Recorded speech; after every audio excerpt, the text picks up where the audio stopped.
We're live. Hello, Saint Floyd of Fentanyl. Bless the Fent. We got Keely Chow ready for beef. He's here in the meat pit. We got Brutal Morning Wood. Yes, let the fit flow through you. We got some douche named Etep Wokunian's a place to be. It says hail the chat. Chris Flask. No, Fisk. What's up, Fisky? Yeah. Good stuff. So thanks for joining and see you next week. Yep. Yeah, I was thinking you should tell them about the Duel of the Fats. Duel of the Fats! You wonder, what is this hashtag in this video, this stream? Well, come Juneteenth, there will be a 3/4 white duel commencing. I figure that's the perfect day to start. And me and old Rookster here, we will be dueling our fatness away, hopefully. Yeah, I got a gun finally, a personal firearm, and I've been wanting to lose weight for a while. You know, I was in the military. I was down to like 186 when I joined, and I'm fucking 300 plus, and I've like hovered there since like the year after I got out of the army. And I'm down to like 300 roughly, and Rookie's right around there, 300, 305. And so it's like, dude, let's reclaim our masculinity that we've forsaken for so long. Me, I'm reclaiming it yet again. And yeah, let's duel, let's challenge it, let's put some money on the table. Exactly. And I used to be an athlete, soccer and basketball, and a bunch of stuff. Athlete. So. Student athlete, yes. And I was thinking, actually, now that we got Etep here as well, I'm thinking if Etep's up for it, maybe because he's a wrestling dude, and we're kind of going with like a wrestling thing here. What if he's like the announcer, you know, for video? I don't know who you fellers are talking about. This Etep guy. It's just me, Jimmy Joe, Bobby Earnhardt down here at the trailer park. I don't know what you're talking about. Oh yeah, I have no idea. America. Listen, I think it's fine y'all want to lose weight, but I wouldn't stop eating them deep fried tater skins and Twinkies. They're delicious. Wash it down with a Bud Light, just like that feller there, Dylan Mulvaney. Oh yeah, yep, true patriot right there. That man right there is a genius. I'll tell you what, if I could find a way to trick a bunch of morons into giving me money and validating my delusions, I would do it too. Plus more beer for you, right? These words are too big for you, Jimmy Joe. Look, don't think just because I live in this here high rise that I'm not an educated man. I got my BS from DeVry University. There's at least one book in there somewhere. That's not DeVry. That was Deep Fry University. I learned how to be a fry cook right there. I was hoping it'd been better if you said Devry. Devry University? No, I don't know Devry. He's my neighbor, though. I've never met him. He's real reclusive. Got a friend here. You know, I thought about texting him. I was so busy at work, and we had VIPs, very impressive pussies, touring our facility. So we had to be dress and pretty, and you know, no stools to sit in between our production, whatnot. Definitely no phones out, no earbuds. We're not supposed to anyway, but no one cares. And so I just lost track. But yeah, Hoff, DM me. How's the job hunt going? I was thinking of you because I'm like, man, I hope this guy gets a job so he can go do monetary-based activities. So it's good to see you in here. You know it. New friend. Sporadically became a fan. I appreciate it. How's it going? My sketchbook 340. Hail. Karen giving us beefy boys some love here in the meat pit of all American beef. Horny Alf says hail. And Brutal Morning says Jimmy Joe was late. He was out yonder kicking his chicken. That's right. Old Brutal Morningwood knows I had to kick that chicken. He was out clucking too early, shitting on the eggs, and I was like, no, you chicken, get back in there with that there rooster and mate. I need more chickens. Roy Jones Jr. done chased them out of my yard. It's bullshit. Ooh. I didn't even get a piece of the purse he was training for the fight for. Well, good news, chat. Go sub to Hoffcast. Get ready for updates in his streams. He has a job lined up, apparently, if the stars are aligned. So, make an altar, slaughter a goat, spread its entrails, offer some to the gods in hope that Hoff lands this good job. Sip, don't be like them there people that worship that cow because you got to eat cow. It's delicious. Now, how the hell else would you have steaks? You can't make a steak out of a goddamn piece of asparagus. Exactly. Vegan pussies. I love this. This is great. I love this interjection here. But yeah, Ricky, you had more to add to the Duel of the Fats? Oh, yeah. So, well, not really. I mean, we're trying to lose. We're going to do part competition. We're still working out some of the kinks right there. We want to have it be sort of a wrestling style video competition. We're going to be figuring out what we want to do with some of that and have some fun stuff going on there. I am an athlete to compete. I was an athlete. I injured myself recently. This is fun, but I am healing that shit up. Oh so God, he's already got. It's like he's doing the Disney playbook, where it's like, well, if I fail, well, it's because you're racist, and this. I was injured the whole when I was playing. Nope. I'm going to be more motivated than ever to kick your fucking ass with it. So that's what we're doing right here. On the advice of my attorney, I would advise against kicking black people. That there's a hate crime, sir. That there's a hate crime. You don't want to do that. Now, I've got some chickens I can rent to you. You can kick them for about 25 cents per hour, I think. Paul, is that good? No, make that $1 per hour. We got bills to pay. Per hour. That sounds fair.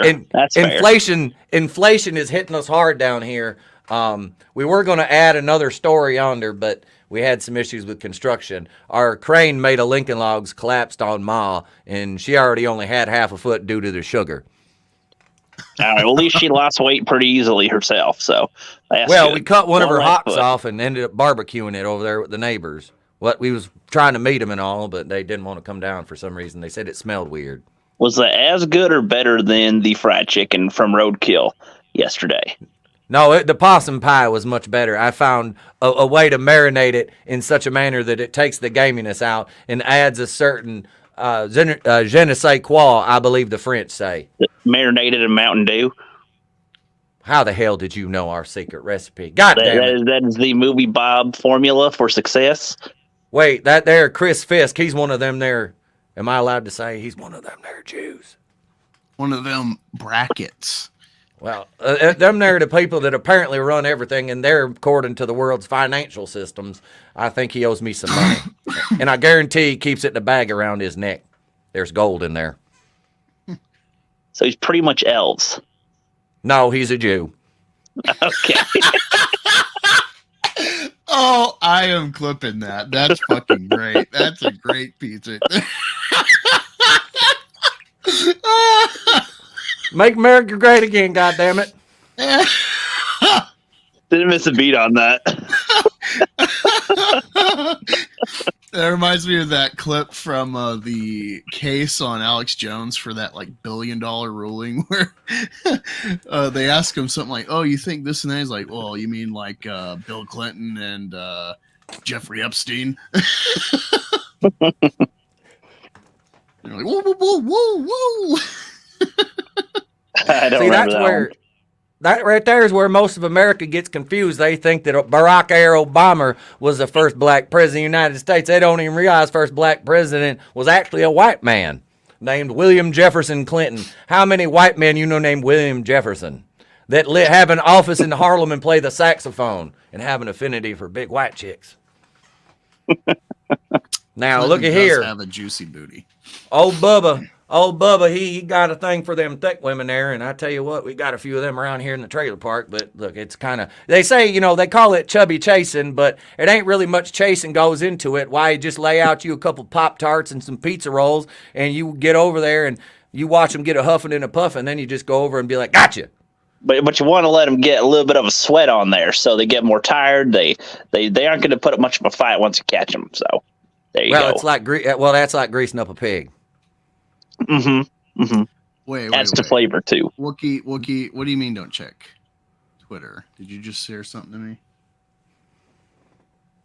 I 'Cause, do. I don't have the freaking meth gator. It's suspended. If you didn't realize, got to share everything to the Angus account.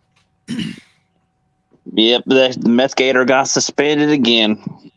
Yeah. Hillary thinking she always keeps hot sauce in her purse because she knows she has to be situationally black.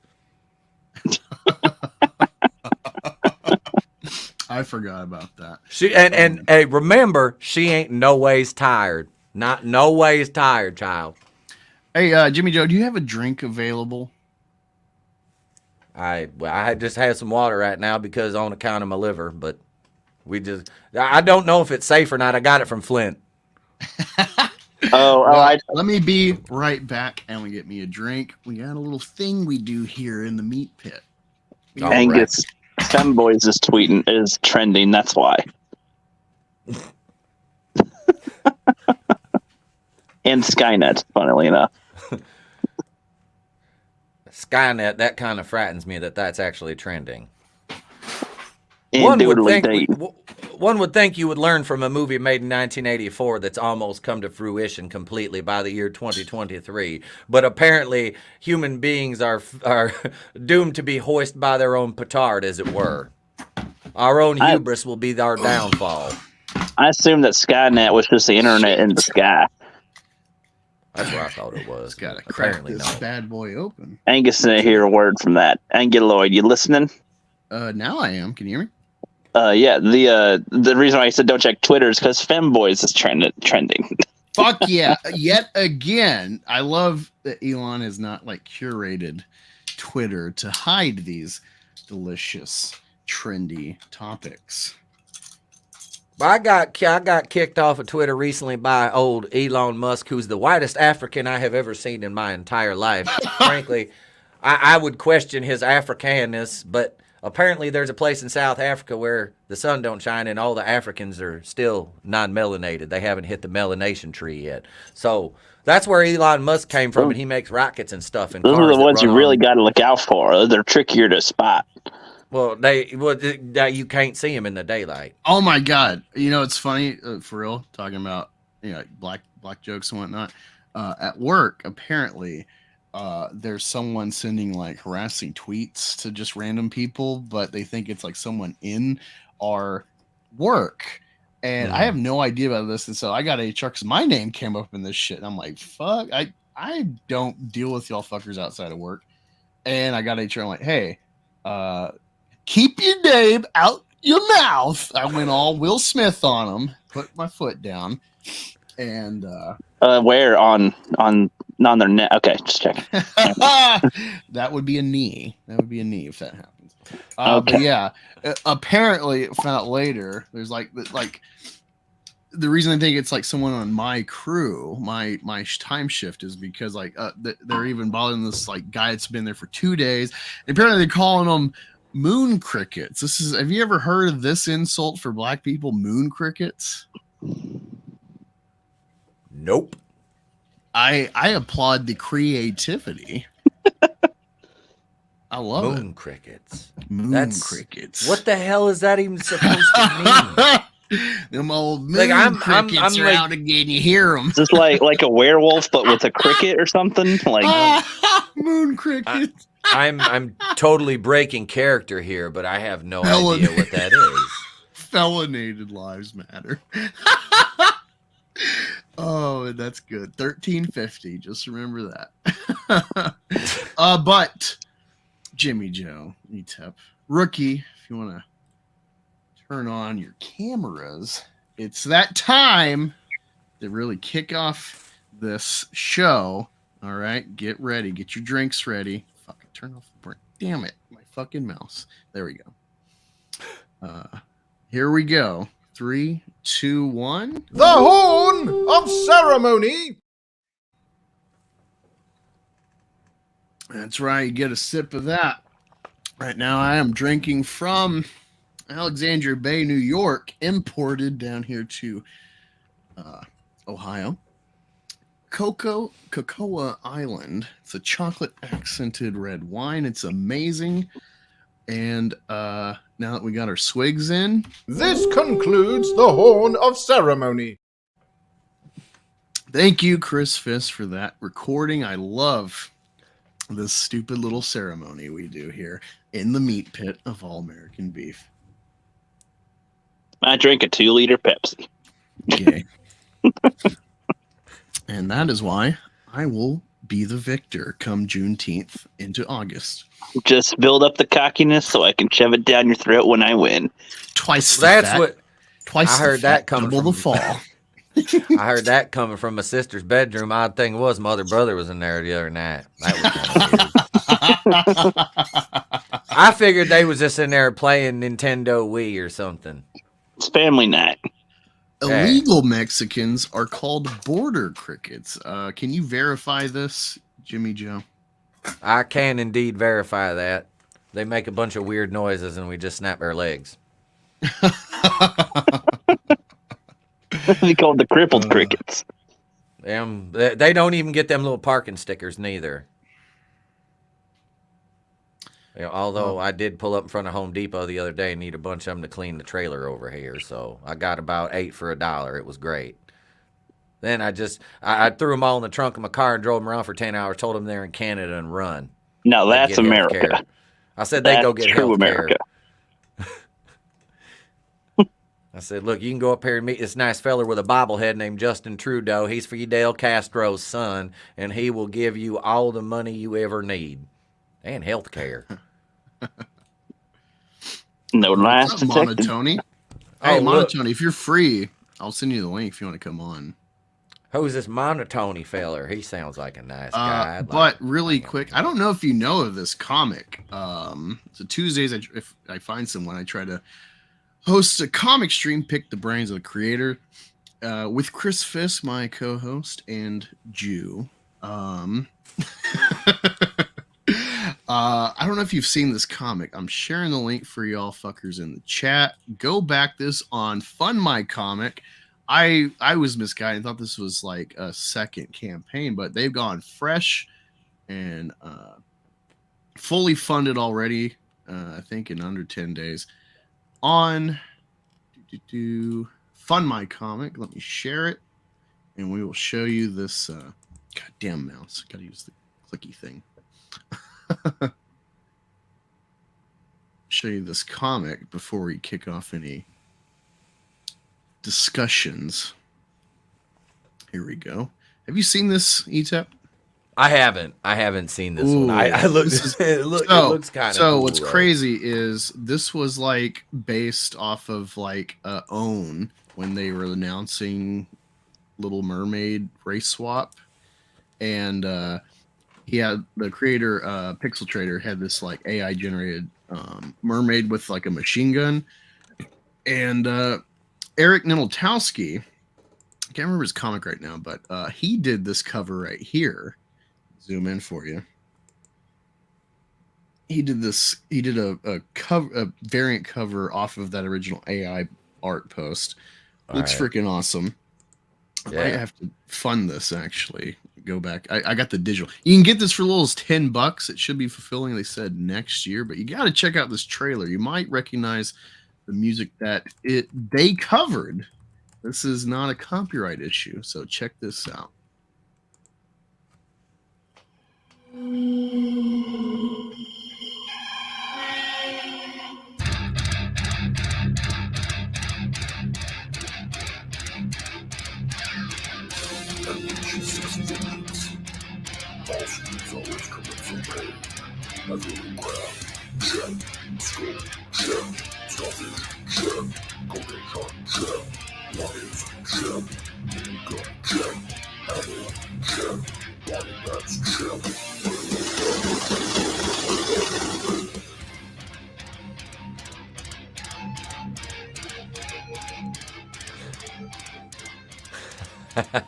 Fucking badass, right? I like Cover it. Death Clock. Short, sweet, and to the point. Yep, I like it.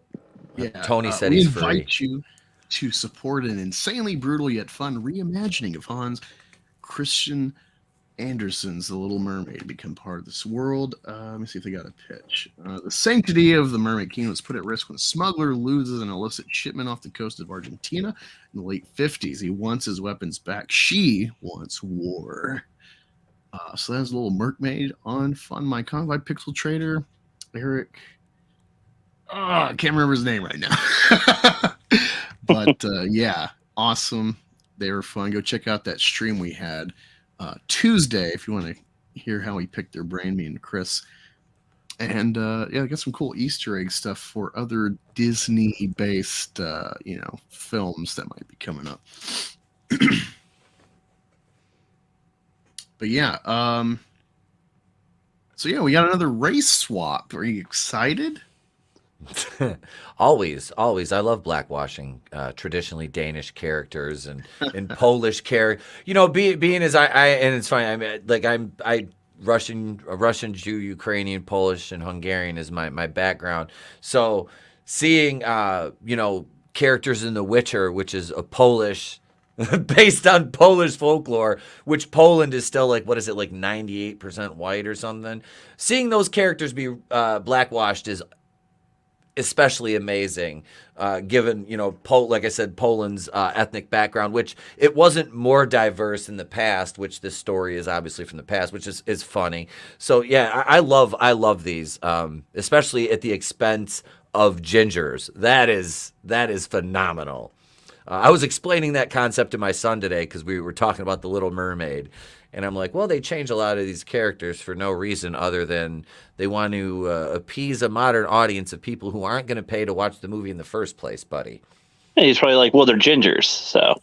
Yeah, that's what I said. I'm like, they're gingers, they don't have souls, it's okay. Like a couple of the kids you go to school with, bud, A couple of your classmates, that one family, it's got 5 kids and they're all gingers and only one of the parents is, yeah. It's like that South Park episode. And it happened. Wait, did you go see The Mermaid? No. No.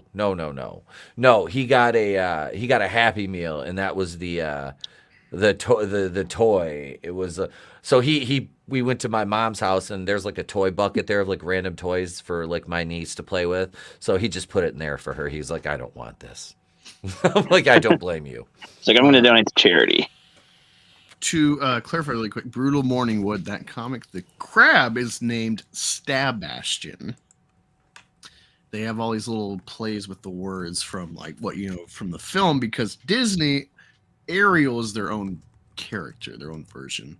So Stabastion, based on the memes of the smoky crab, the knife crab, that's where they kind of got this meme crab. But yeah. Let's continue with the race swapping 2023. That should be a movie itself. Race swapping. For years, the white man. The white man has ruled the earth, and now it's our time. Race swap. Do the trick. In a world where white people are no longer. Wait. White people were never the global minority in the first place. In a country where white people were actually the majority, there is only one thing that can save humanity from these evil Mayo monkeys. Bum, bum, bum. Race Swap, the movie. Specifically, blacks for whites. Other races... And even more specifically, redheads in particular. Especially redheads. Yes. But one white man will stand in their way, giving hope to all whiteness. Rob Schneider. Will we give Mexicans a movie? We don't want to see those. Race Swap the movie in theaters this fall, starring Rob Schneider, rated PG-13.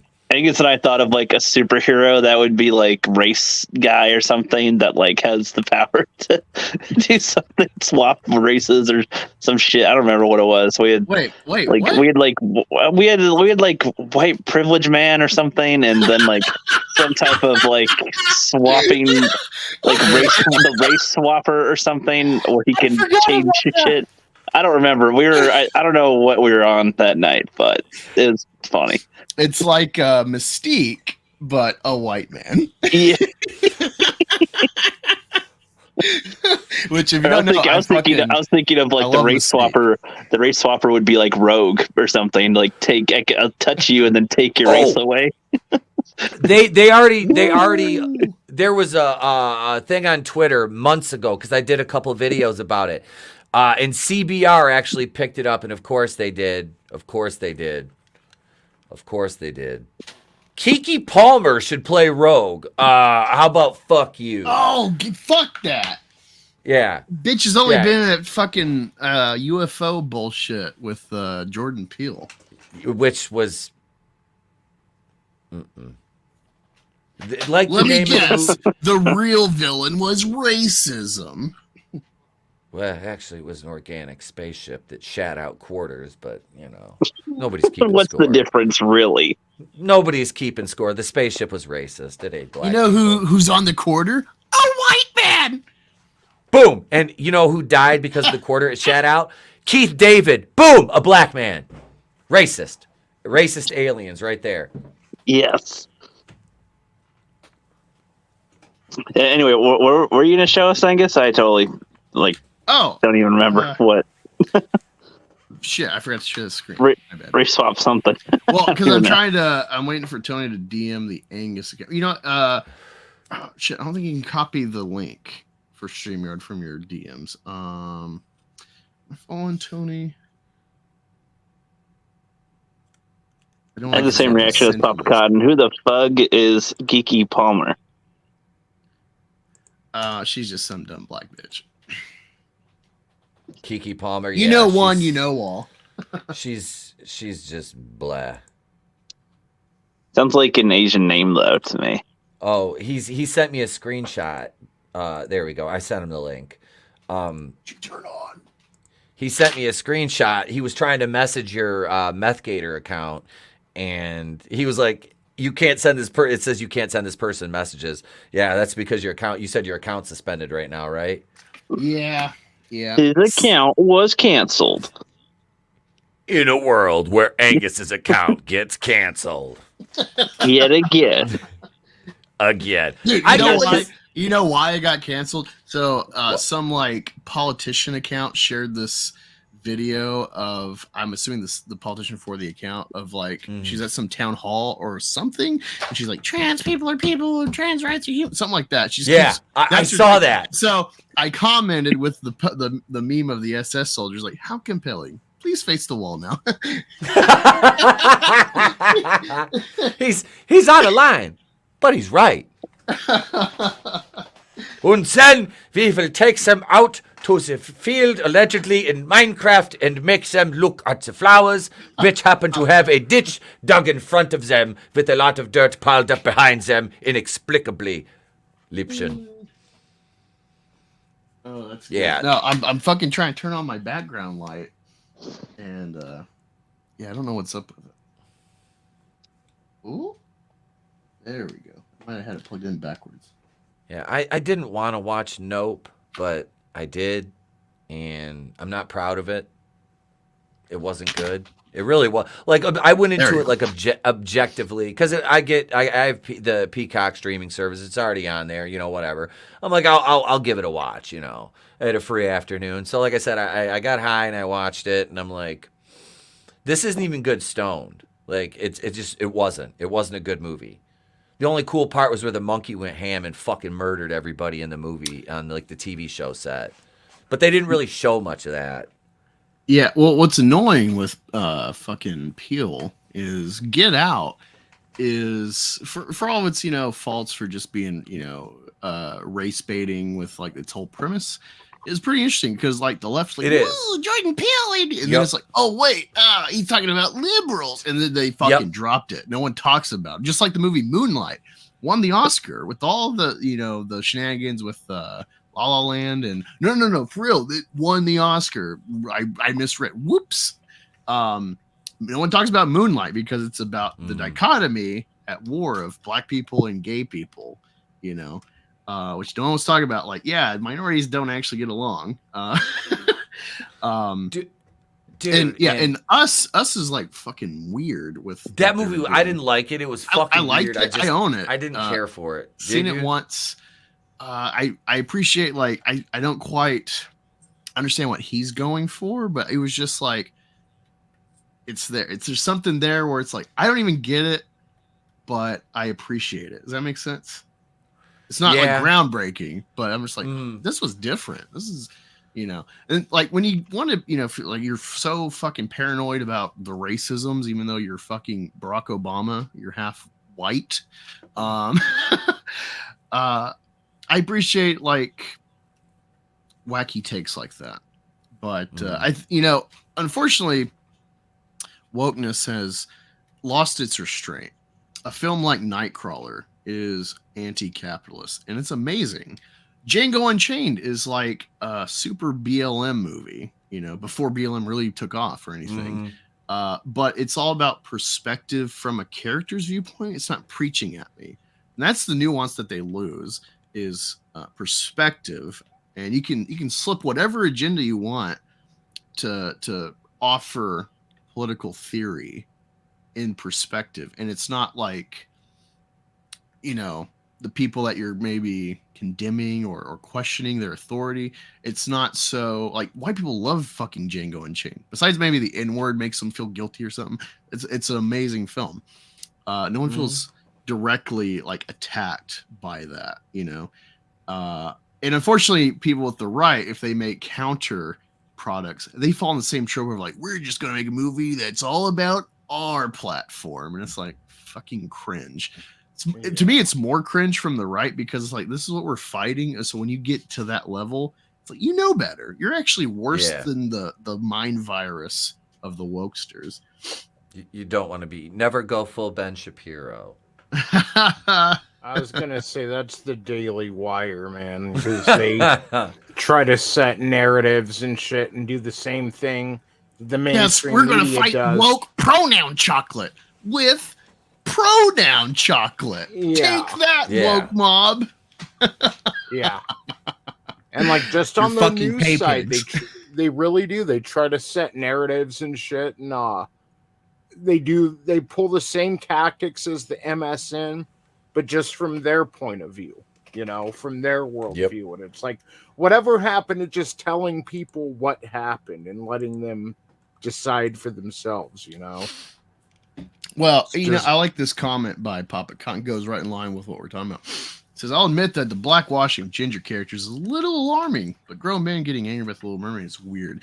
Gotta pick your battles. Yeah. I think it's worth commenting on and being like, oh, look, it's, part of this whole circuit is like the hot topic, so I'm not against people jumping in on the hot topic. When you're like so furred and you're slamming out 30 videos to cash grab for this thing that you don't really give a shit about, you don't really have a passion, or it's like so minute among other bigger things to tackle in the same field, that's where like I'm like, you're a fucking grifter, and I get tired of it. Yeah, that's things like we've joked because we talk about the box office every Monday, and that's the only reason we're talking about the broader scope of the race swapping characters, blackwashing, et cetera, and The Little Mermaid is a huge one because, like I said, it's a Danish fairy tale. I mean, Hans Christian Andersen. I have a book of Hans Christian Andersen stories that I read to my kid.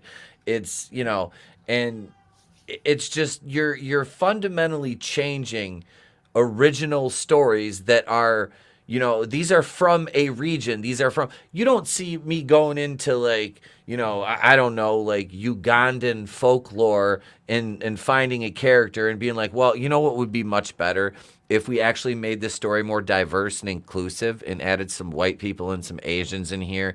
I mean, you can't substitute sub-Saharan African for, somebody that looks like me. It doesn't work. So why would you think it's okay in a Danish fairy tale to do that? Or, in Superman, if you don't want to talk about the Little Mermaid and use that example, Papa Cotton, we can use Jimmy Olsen in Supergirl. Why on God's green earth did they make Jimmy Olsen a tall, buff black man when Jimmy Olsen was supposed to be the short, kind of little, pipsqueak guy, but he was always there. I mean, but he was a redhead. He was a ginger. Why? We can use that example. It made no sense. Bounding and it comes for all their flaws in my view. They got a great meme of all the freaking characters, like 50, 60 characters, live action of, oh, look, it's ginger. That's because they're trying to take, like, what is the most, like, white imagery? And it's, like, a redhead, because, like, only, well, I mean, you can see some, like, Afghans or something that, with their, like, racial, melting pot of history. You get some redheaded Arabs over there. But, red, but this from white people's where they're getting it, in their ancestry, the Greeks or whatever. And so it's like they're trying to destroy the imagery of like what is most purely white, beyond the German regime and their iconography of the blonde and blue-eyed. Red is the most white imagery of our white ethnicity, and absolutely they're trying to destroy. So like this stuff does matter. And people are like, well, someone that like is somewhat in our sphere that I work with, he's like, yeah, I took my kids to see Little Mermaid, and there's some awful parts or whatever, the Aquafina shit, but yeah, it's pretty much the same movie. It was fine, but she was black, and I'm like, well, that's how they get you. It's like, well, whatever, it's the same thing. It's just they got a black one, and it's concessions. They try, you'll have like direct assaults to subvert, and then you get these like nicks where it's like, well, what do you black person can't like a mermaid, they can be a mermaid, or these disingenuous takes. You got to fight it and be like, no, always, like we said, the Black Panther example is apt of like, here's a fake country that's supposed to be black, and like no one actually wants to remove that iconography for black people. But like if anything, white people are like, how dare you, like that's a character made for that minority. That's a heroic image for that minority. But when you like white people, it's like, oh, like anyone could be a Green Lantern. This is the problem with all this shit. It's the concessions and the people being afraid to be called racist or a nationalist or whatever ism. Like, just own it. But I am the ism and phobe. I am the doctrine counter. I am the bad. I'm the boogeyman. I don't give a shit. You can't curtail me from fighting you, and that's a problem for decades now. It's like, well, I don't want to be anti-Semitic or racist or blah. And it's like, quit cowtailing. Yep. Yeah, this is what happens when you give these people an inch.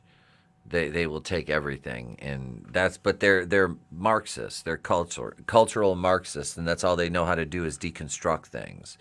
So, and it's just an agenda in entertainment that they followed the playbook for years. I mean, they've been playing the long game, and that's the problem is everybody on our side's just getting involved, and they've been playing this game for years and years. What up, Justin Proper? But yeah, it's ridiculous. And Papa said it right. They're trying to replace all the gingers in entertainment so people in the future won't remember they existed. Redheads will be the stuff of mythology. I mean, I'm only showing this comment because it's Pride Month, and that's the one obligatory showing of Proper. I don't want to. God damn, you totally threw me off. Gay. Ha! Gay. I love you, Justin. I love you, brother. I hung out with Justin at Horror Hound when we were in Cincinnati. We hung out. Me, him, Pop, Shawhan, Draven. Adam almost killed us in the car on the way there, but it was fine. But that was fun. We were like, seriously, anytime Adam did anything, it was just previously on X-Men, because we call him Cyclops. He only got one eye that works, so let's call him Pop Cyclops. I'm sorry, Justin, but that's not for me. I don't want that. I don't. Yeah. Femboy Nation over here, my friend. That's what I'm after. I'm glad Papa told me that, because now I'm going to start looking into this. What's the new post? God damn it. Yeah, I'm throwing you off all sorts of ways today.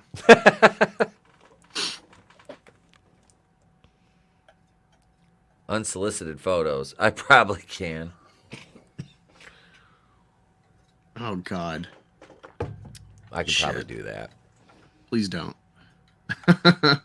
Well, it's funny because this chick, this is a girl that they race swapped previously in Last of Us, which I don't know if you may have talked to. I haven't seen anything if you watched Last of Us, but it's funny because Pride Month is on us, and you see all these TikToks of like freak teachers, and like my view is like, man, I bet you really wish you had Bill and Frank back because they're like normal.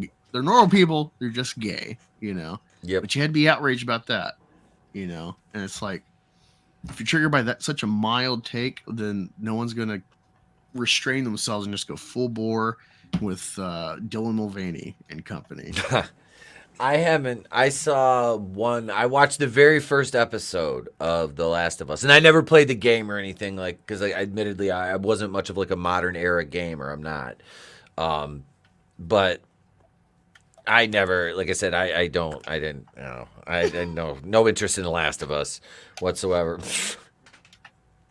I had no interest in that. I was like, no, I'm not gonna get into that. Like I said, the first episode was bad. Just from like me like my perspective of watching it, I wasn't interested in it at all. Nah. I was like, no, not for me. Not for me. Well, it was nice having you on, but you're wrong, sir. Sorry, people. This is over. It's over. No, I totally get if it's not your lane for just a genre or whatever, but they did great. Yeah. Except the ending. The ending just felt rushed, and it's like they did it right for the game, but it just, given the show has more time to expand on like these certain things of like the persons and the interaction stuff, it just felt like it's like, oh, that was just the game, and whoop-de-doo. There's no like real cliffhanger or nuance or like real like shock of like the delivery. They could have like amped it up in some sort of a more emotional way. Like, I don't know if you know the story, but essentially the girl, they think she's a cure, but they're to try to even discover the cure, they're going to kill her to get into her brain. All right. Is that supposed to be Ellie? Yeah. Okay. Oh no, this girl is not Ellie. Lady Mormont from Game of Thrones is Ellie. Yeah. Yep. So but yeah, this girl plays Joel's daughter in the first episode, and she's like a blonde, blue-eyed girl in the game. So it's another race swap, but she did fine for her one episode. But it was like, and this is something where like it kind of undercuts the argument where it's like, well, no, she was good, but like you're still race swapping. But it's like Heimdall. I hate, even though it's fucking Marvel Comics, I hate race swapping Nordic, Norse characters. It doesn't make any sense. Why is there a fucking Asian, a yellow Asian among the Warriors 3? I hate that. But anyway, they got to get the cure, so they're going to cut her brain out. And Joel just goes crazy because this is like his new surrogate daughter. And so he like just decimates the Fireflies compound, which is like this kind of revolutionary counter fascist government regime. He lies to her. She's knocked out and sedated, so he lies to her and like, oh yeah, like they couldn't find it or whatever. Like they got other people they're gonna try or something. He lies to her, but yeah, he slaughters everybody. And it's like this moral quandary. That's why the game has like been so profound to people. I think, unfortunately, I hate gamers. I hate gamer culture because a game like this is an average good story, but for gaming, this is like, oh my God, I've never seen anything so good. It's like, because you have no fucking culture. This is adequate, ultimately, but it's well delivered, but it's an adequate story. But yeah, there's a moral quandary of like, do you save humanity and sacrifice your surrogate daughter, or do you, at least attempt the save, or is it like the kind of parent of like, I'll kill everybody for my kid, which is very emotionally resonant. And that's the dichotomy of the game, is the ending twist. And the show did it like the game, but it just felt underwhelming given the stakes and some of like the more focused emotional elements.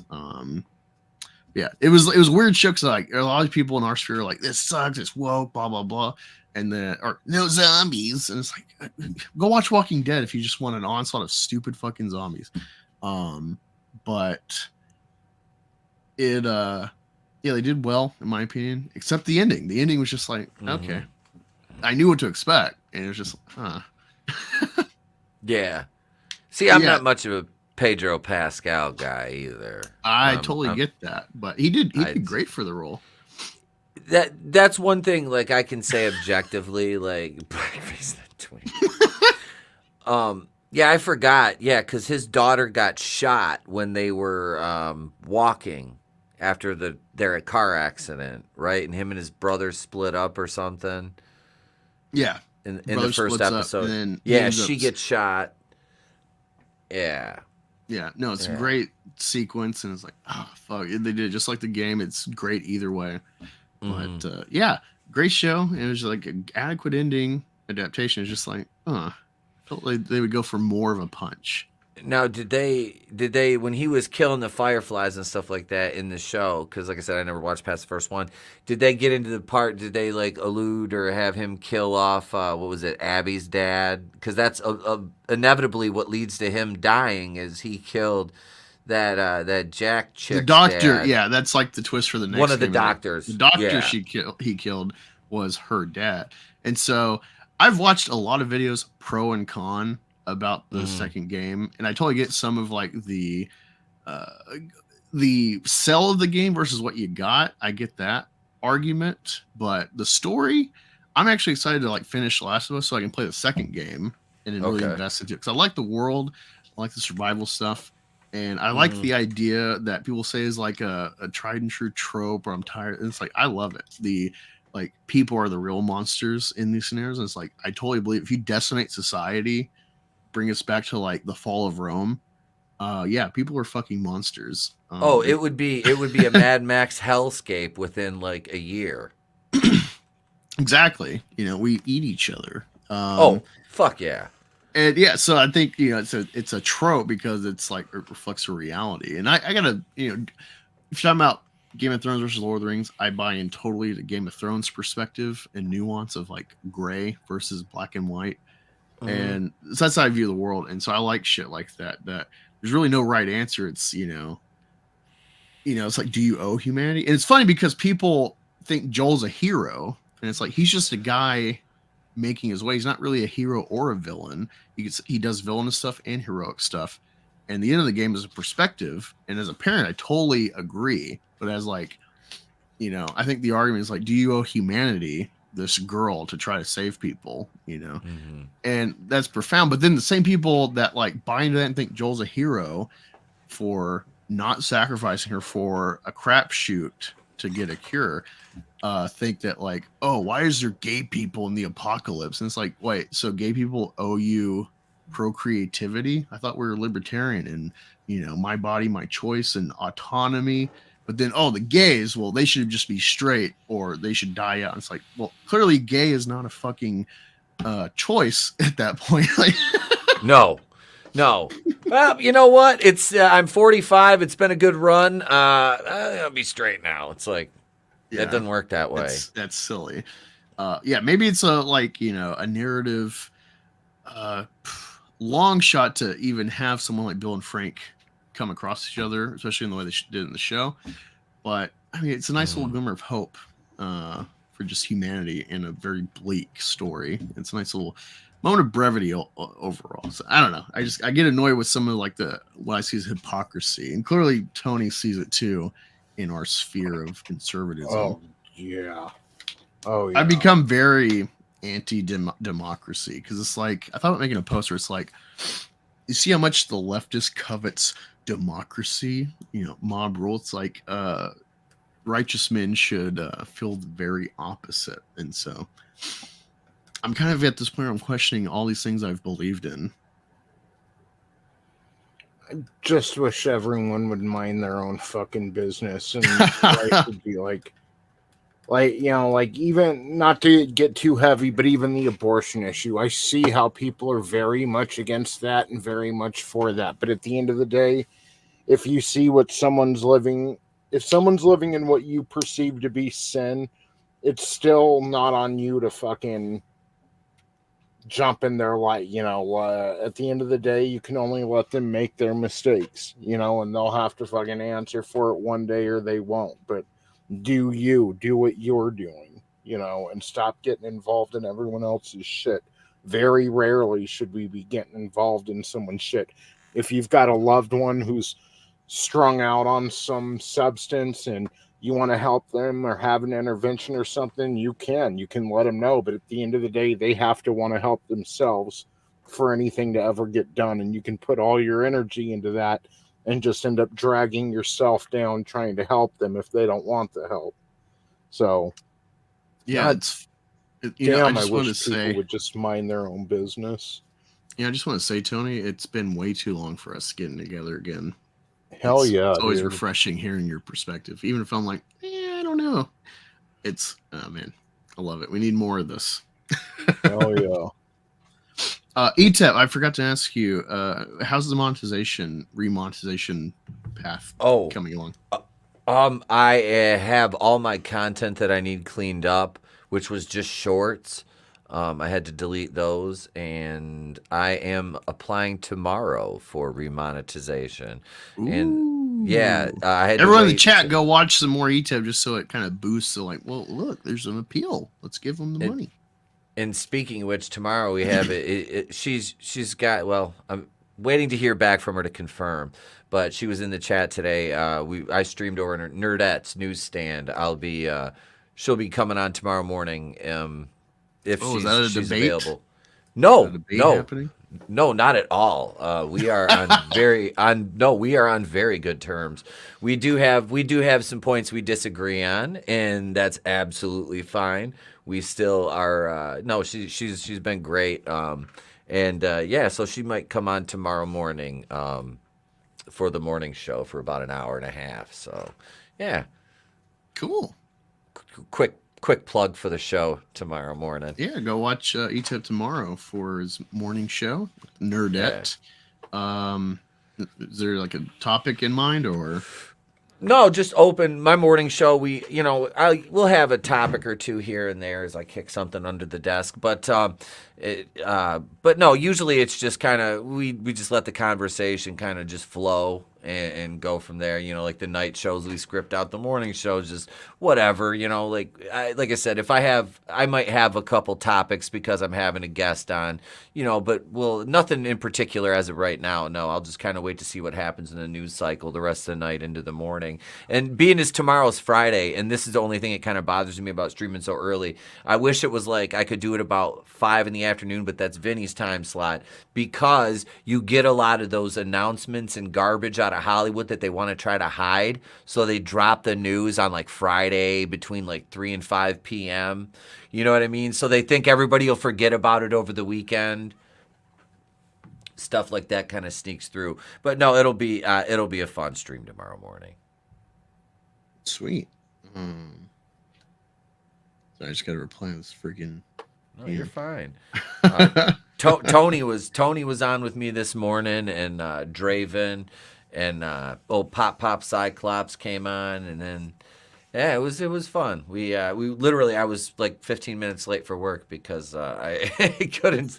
Go ahead, bro. Sorry. Well, no, just if my car ain't running tomorrow, I'm available too if you want. But yeah, sure, you probably want to go back and forth with Miss Newsstand. So, well, no, you can. You're my co-host, and you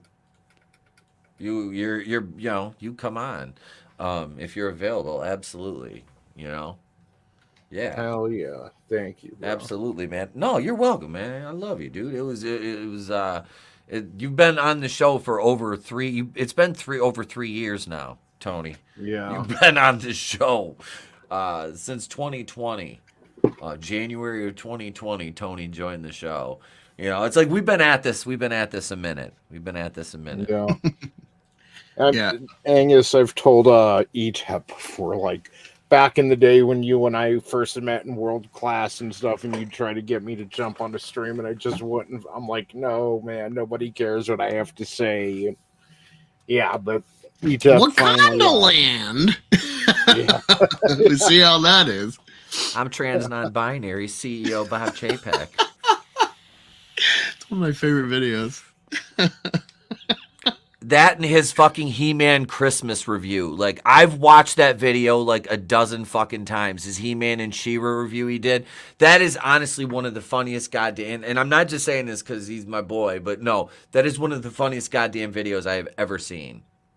Thank you.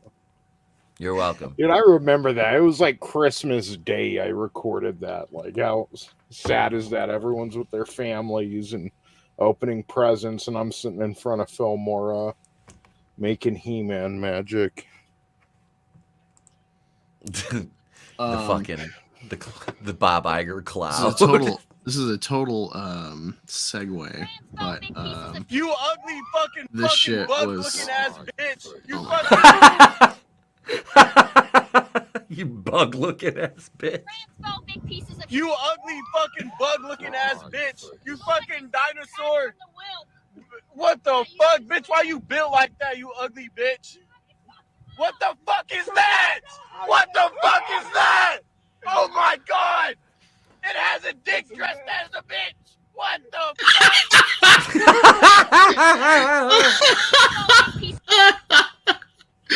Oh, it's great. I love his reaction. What the fuck is that? Like, picture. You got to do the Rod Serling. Picture, if you will, a creature so vile and disgusting, your immediate reaction is shock, horror, and awe. Now, welcome to America in 2023. This is not the Twilight Zone. This is transgenderism. That's good. That's a good opening. But yeah, we'll bring this. So I saw this. I haven't read the article, but this blurb for this sounds interesting and nuanced. And so this will be the article discussing Little Mermaid. Let me share it. There we go. All right, so it says Little Mermaid shows Disney's lazy storytelling strategy. This comes from Global Times. Disney's live-action adaptation of The Little Mermaid is set to be released. Okay, so this is a bit... Well, maybe it's not old, but saying set to release in Chinese mainland on Friday, the same day as North America. So I guess this is before the film dropped. The film featuring Halle Bailey... I always want to say Barry. Fucking I do too. Has caused a debate about representation and entertainment and highlighted the challenges of adapting beloved traditional tales. Currently, The Little Mermaid has received mixed reviews in North America with a 70% fresh rating on RT, but only 42% from Top Media. Additionally, the film's Metacritic, blah, blah, blah, whatever. Many who have watched the film during pre-screenings have criticized Disney for lacking imagination and misinterpreting the essence of what made its original children's film successful. Rather, poor rating looks like its performance in China is not optimistic. Current pre-sale plus pre-screenings is about 58 grand in the Chinese mainland. The screen rate for its debut has also dropped from 30 to 13%. No. Chinese netizens, I don't know if that was on purpose. Yeah, the N and the C is a bit away from each other on the keyboard. So netizens said that, like Snow White, the image of the mermaid princess has been long, deeply rooted in their hearts, and it takes a leap in imagination to accept the new cast. Similar sentiments were echoed by Japanese audiences, with rumors that the comment section of the film's pre-sale page was disabled due to a backlash. Silencing the Asian people? Oh, wow. Stop. It's likely The Little Mermaid will perform well in East Asian markets. Disney's decision to cast a person of color as the lead, Little Mermaid seemingly was made to break stereotypes and promote equality, but so far the negative reactions outweigh the positive ones. This begs the question of whether Disney's political correctness actions are motivated by capital interests or genuine concern for representation. Despite the controversy, The Little Mermaid has generated significant buzz online, with the trailer receiving record-breaking views and even inspiring viral videos featuring an AI actress. According to media reports, the first trailer promoting The Little Mermaid generated more than 108 global views in its first 24 hours, making it one of the most watched trailers for any Disney, for Disney's growing stable of live-action bullshit. Moreover, the film's controversy has garnered attention and created a new discourse around classic fairy tales. Carrie Burke, president of Disney's General Entertainment Content, once vowed to have more inclusivity in the company's productions. as the entertainment giant works to make underrepresented groups such as racial minorities account for at least 50% of its regular characters by the end of 2022. Whether Disney's politically correct actions are misguided or genuine is up for debate, but it's clear that the film's controversies create a new discourse around fairy tales and their place in modern society. Just one how example. long did it take them to get a Mexican in the MCU? They have a Mexican? Oh, Like- the America Chavez or whatever. Yeah, like how long did it take to get a Latin or Hispanic person in the fucking MCU? Like, it ain't. I'm just saying it's not about equality or number one. They because they said this movie started a debate on this topic when it's just continuing an ongoing debate. Yeah, it's been going on. But no, anyway, it's people. Throw you off. No. What it is, I think, from like this perspective of this article and the writer, I think is not that it's new. Like here's the thing.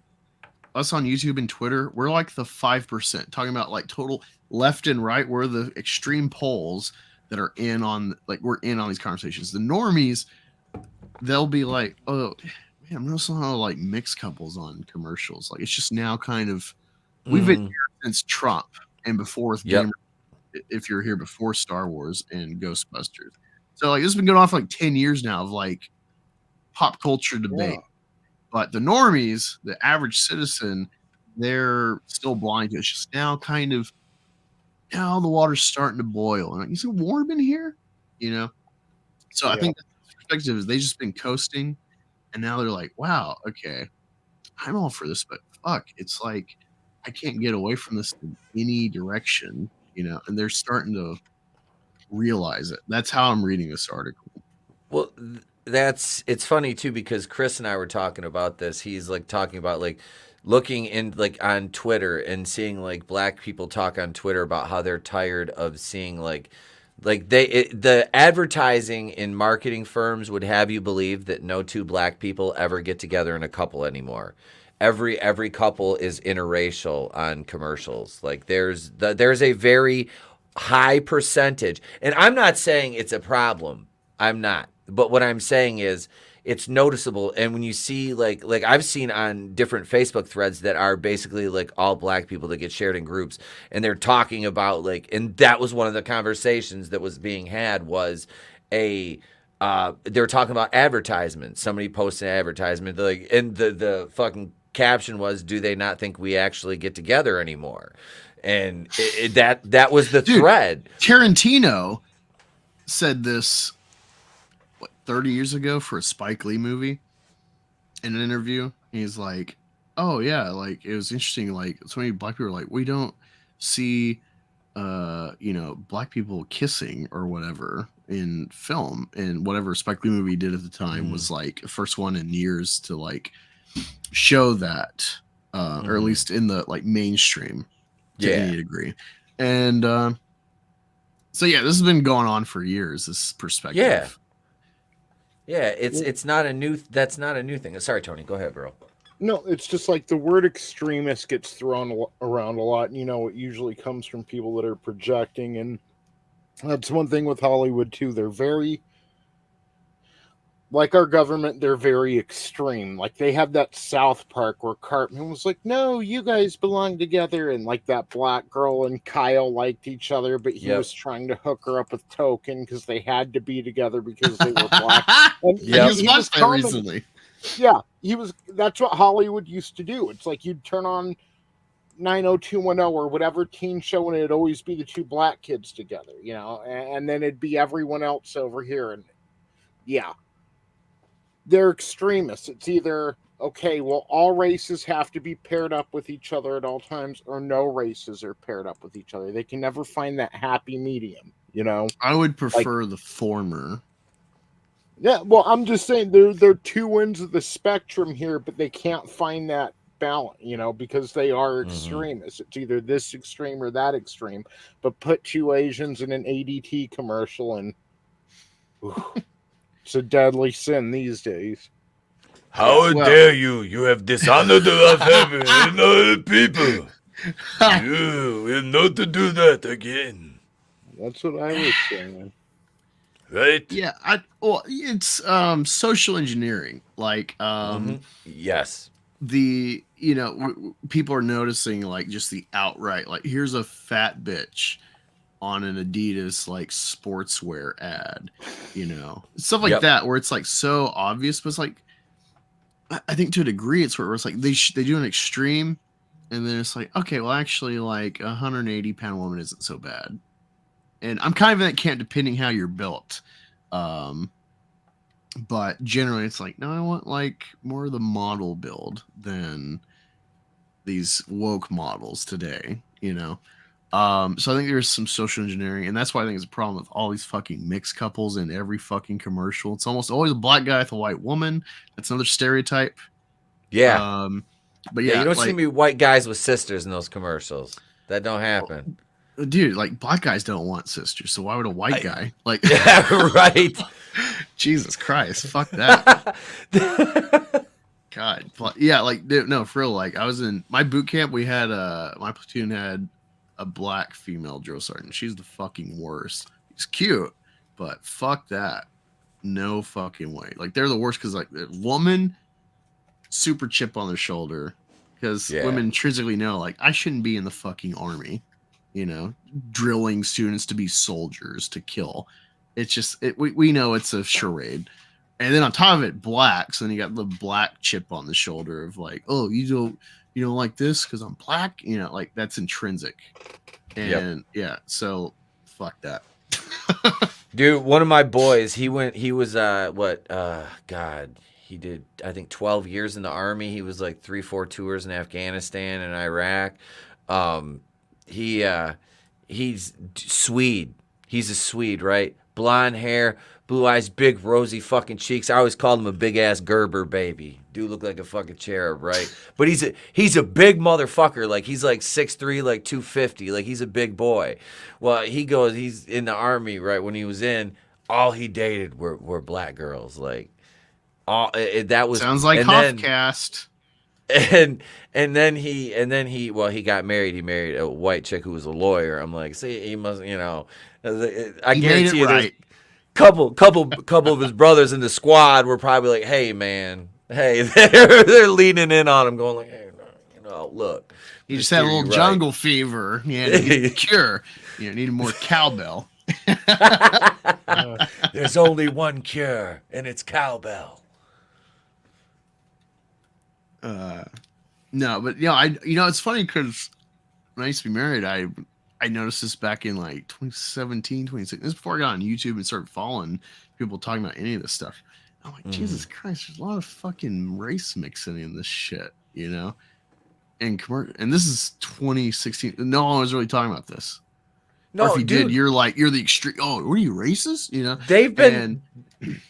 They've been doing this. I'm sorry. They've been doing this since like the early 2000s. My dad brought this up to me. I vividly remember this, which is weird. I have such a good memory for a fucking stoner. But no, my dad, my dad was bringing this up to me in the early to mid 2000s. He's like, man, he goes, we'd be watching a football game, and he goes, hey, you notice how every couple is mixed on here?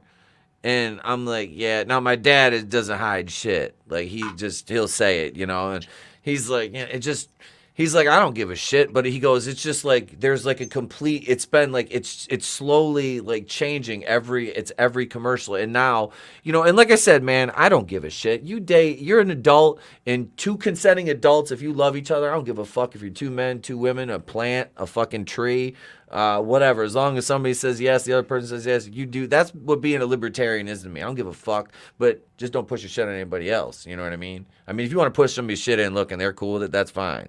But I mean, I don't want to hear, you know what I mean? Like, I don't care. It's like that's the whole caveat to all of this shit is we're so open with everything now, the information age. Think about it. What did you never talk about in public back in the day? Politics and religion, right? Those were your two things that were usually taboo subjects in public. And now, because of, the information, accessibility, the internet and all that, and I'm not trying to sound boomers, but that's a lot of what led to where we are as a society, which I think is basically in biblical times, almost the end, the fall of fucking Babylon. I think it's good. Like a lot of people are like, well, I don't like to do this or think that or bring these kind of things up. I'm like, no, I'm glad we're doing it because now we can start like before this idea of like, oh, we would not talk politics, religion, we could be friends and be neighbors, and now it's like oh, my neighbor put up this politician sign, so fuck him. Like this is good stuff because now we're starting to bifurcate on like intrinsic matters. We used to have this kumbaya, think we could be peaceable and have different opinions, and it's like unfortunately we've splintered so much that we've forgotten like no, we've had tribes immemorial for a reason because of culture and or identity, including race. I think the American experiment is proving itself folly. However good the ideals of harmony of a rainbow of ideas and cultures doesn't really work. And no, there's that Gavin McGinnis Gavin McGinnis clip where he's got like some libtard and you're talking about like, oh well, like we could do this, it works. We see it in all these like North European countries. Like you mean all these countries that are more white than America? And it's like it's funny meme, but it's like, well, when you have a homogeny of ethnicity or race or religion or politics, you can have a lot more harmony. So it's like, yeah, these socialist countries and pseudo-socialists in Europe, they work because everyone's pretty much the same. They're on the arguments are fractions of left and right versus America, and I think this is a real problem. Like we're going through the growing pains of like this shit doesn't actually work. We're seeing it. You're seeing it with like the Dilbert guy, where like he's from what I know, he's pretty liberal, but he's like, get the fuck out of black communities. Don't mix. Like there's no helping them. It sounds like racist. And it's like that's based. That's fucking based, dude. That guy's based as fuck. What's it? Scott Anderson, I think his name is. Scott Adams, something like that. Scott, it might be Scott Adams. But I mean, that's just based. I mean, but if somebody says that's racist, say, okay, well, let's look at crime statistics based on demographic and what area, geographically we're looking at, and then you break down what the racial minorities are, what the races break down to, or ethnicity breakdown per, areas. And I mean, is there more crime in Flint, Michigan than the city that I live in? Yes. Is there a disparity in ethnicity, of the populace there? Absolutely. There's not much crime where I live, and right. It's like 98% white here. Yeah, well, like to be fair, I don't want to, to kind of, I guess, counter my own point. Is like I don't want to just blanket term like, oh, it's just. And I'm not. Whatever. But there are. I understand areas. There's generational problems of like compounding the problem with like poverty in say black communities. And companies don't want to invest. They disincentivize companies from building, like a Kroger, a Walmart, whatever, in these communities. But it's because of the crime. So it's just like it's a vicious cycle. But look at the Walmart situation. To some degree, you have to pull yourself up by your bootstraps, whatever obstacles, And like, look at someone like Frederick Douglass. He was a slave. I don't know his whole story, but he was a slave and became like, he was writing letters to fucking Abe Lincoln. Yeah. Like he was actually dignified. He became a dignified fucking, a very, successful and respected, man. He was articulate. He was intelligent. That's the thing. Yeah. You can overcome circumstances. And that's the thing is like, there's, millions of black folks that have done that, have overcome shitty circumstances, and but you don't hear about that. All we see, because it's media is nothing but propaganda, and all we see are the ones that are claiming victimhood and this and that and blah blah blah blah, blah, and it paints them in a negative light. Because they have sponsors, they have money, so they need views to warrant the sponsorship to pay for it. So they have just like prison. Like I was listening to the Rogan podcast today, and there's like he's talking about the prison industrial complex. Some perspectives he has, you might think, are like kind of politically or racially. I don't want to say motivated, like he has a real perspective to like have this view. Some of it might be a bit biased. That's the word I'm looking for. But he's speaking a lot of truth to like the prison industrial complex in that particular instance, and talking about communities, and like he's talking about like even like when he's studying in prison, like your third grade reading level can be a huge indicator of if you're going to be a convict. And it's like, that's fucking scary to think that like you're kind of, the government can kind of easily write you off and project like, all right, we're going to need a prison to hold this many people from that population over this amount of time. But yeah, it's not so simple, just race, whatever. But it's like no, there is a nuanced. culture. There is a culture in these different communities of crime or not crime that is not race based, but generationally you can see like a racial trend, and it festers, and then you get like, unfortunately, especially with the media, there's I wouldn't say minority, but just it's definitely in America a black. You know, there's a reason why BLM's a thing and not Latin Lives Matter, because Latinos have a spectrum of politics. You know, American immigrants are anti-open border because they work to be here, or maybe they are illegal, but they work to be citizens and contribute and to have a stability. They know this open border shit does not work. It'll bring chaos.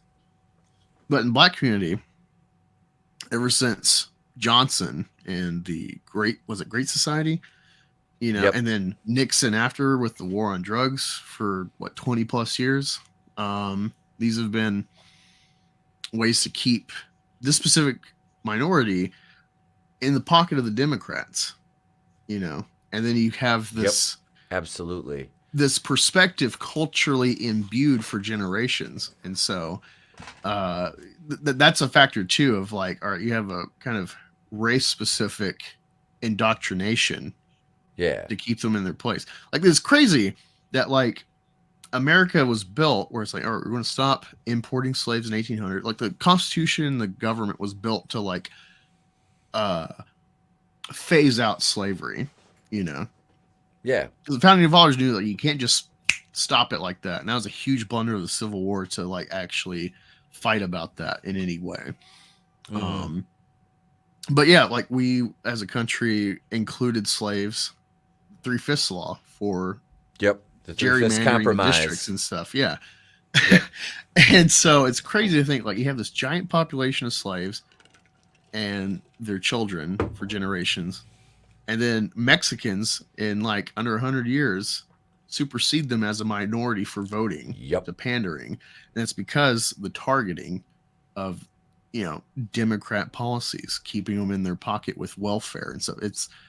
I was just gonna say, they decimated the black community has been the biggest social experiment. They decimated the black family. When marketing was geared towards black families back in the day, it was a full familial unit.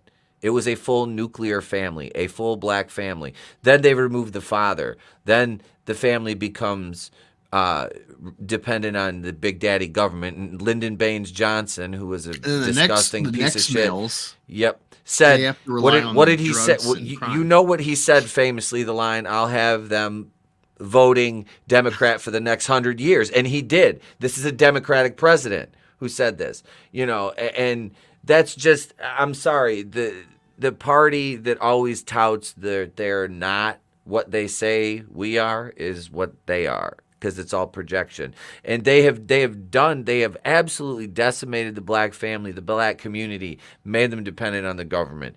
And yes, you will see, but it's sad too, because you'll see black folks that make it out of that cycle. They break that, they leave that mental plantation, as it were, and they break out and they become successful and, independent, and they have good lives, and then they get jeered and they get denigrated by the people that there should be supporting them and saying good job. It's sad. The other thing, and maybe this is mine because I'm a mix, so I think about this being a Trumper, being a conservative. I'm a black sheep of black people. It's also film Film's a great litmus of culture within Black people specifically. I've wanted to do a video about this for years, and I don't know how to like truncate it and confine it, but think about the like top grossing Black-led films and think about the top critically successful Black films. Huge dichotomy. You're talking about like Beverly Hills Cop, Shrek, Star Wars, But then you look at the critically successful, you got Training Day, Precious, Moonlight, just to name a few. Lean on Me. Every successful critically successful Black film is pigeonholed. It's crime, ghetto, civil rights, slavery, Civil War, maybe Africa with like the Woman King, which is like totally rewriting history. Yeah, revisionist history. And so absolutely, that's another factor. Is like there's no message of hope or success. It's always like you've been not indebted, but you've been kept down by the white institutions. There's no triumph. Django's cool. It's a cool triumphant you could say race swap of the Western epic, I think it's I like that movie. I think I own that one actually. Yeah, no, it's great. I love it. Yeah. Like I said, the woke aspects is all perspective, even if there's like an intent of preaching, it's through the character and not through preaching at the audience. That's great. But the only other movie I can think that's like, wow, why isn't this bigger?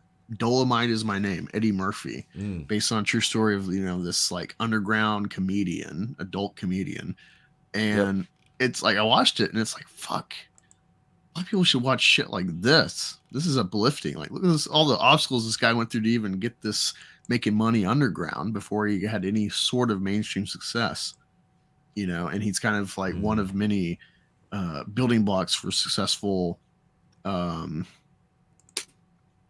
Like the rap, the rhyme and all that, it goes back to like comedy. But just his story is like a Black guy, and it's like, all right, you only have so much of a market we can sell to with this kind of product. And he superseded that. Like that's uplifting. Black people are not sold that story. At best, they're sold Martin Luther King or Malcolm X. Oh, they're shot thanks to Whitey or the White Institute, so it's still those successful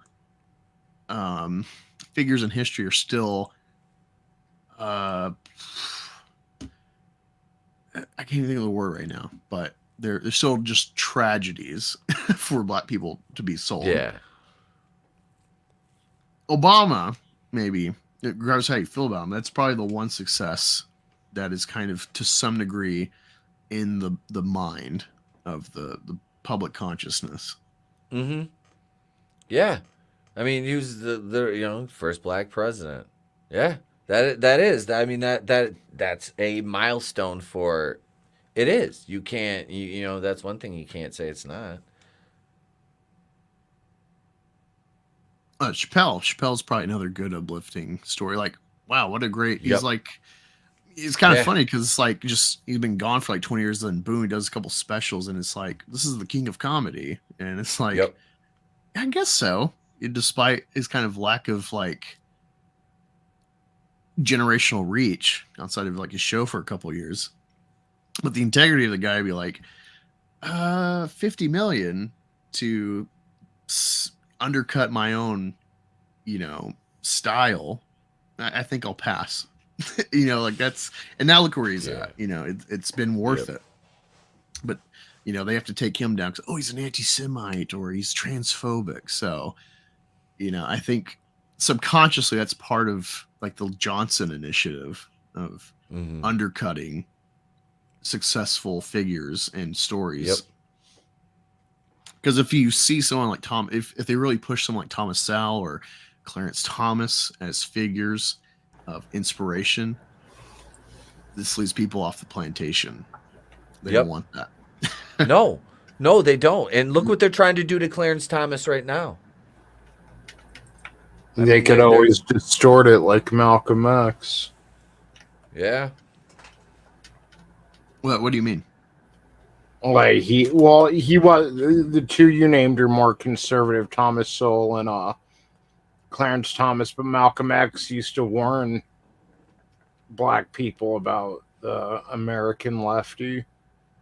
The most But dangerous. he wasn't very I don't think he'd call himself conservative either, but he used to warn them against exactly what's going on now, fucking being used as a political tool, basically. And they do. I mean, the left uses black people as a tool and then disposes of them until the next election for the most part. Maybe hands them some fucking benefits, but I mean, Malcolm X warned against that stuff. He said Sorry, really quick, I gotta show this comment. It says Bambi mom getting shot did kind of mess me up as a kid. What are you, a Nancy boy? Was that one of those the femboy thing that was trending? Don't be hating on the femboys. They're cute. No, not to me, not my bag. I hate the as a kid or like as a young adult looking back at Bambi, like I instantly like, wait, the Hunter's the bad guy. This is some commie fucking propaganda, This is from the 50s. It's crazy that they even let that story slide back then with McCarthyism and stuff. Mm-hmm.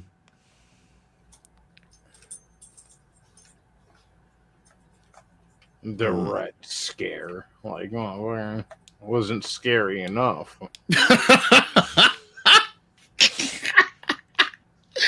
Oh my god, yeah, man, I agree a lot with EVS when he talks about like the hero McCarthy. They should have listened to him. Yeah. I agree. I was watching some Boy Meets World the other day, and Mr. Feeney was telling him about how bad it was in the 50s, and they had neurotic groups running around hunting communism. And it's like, yeah, they were right.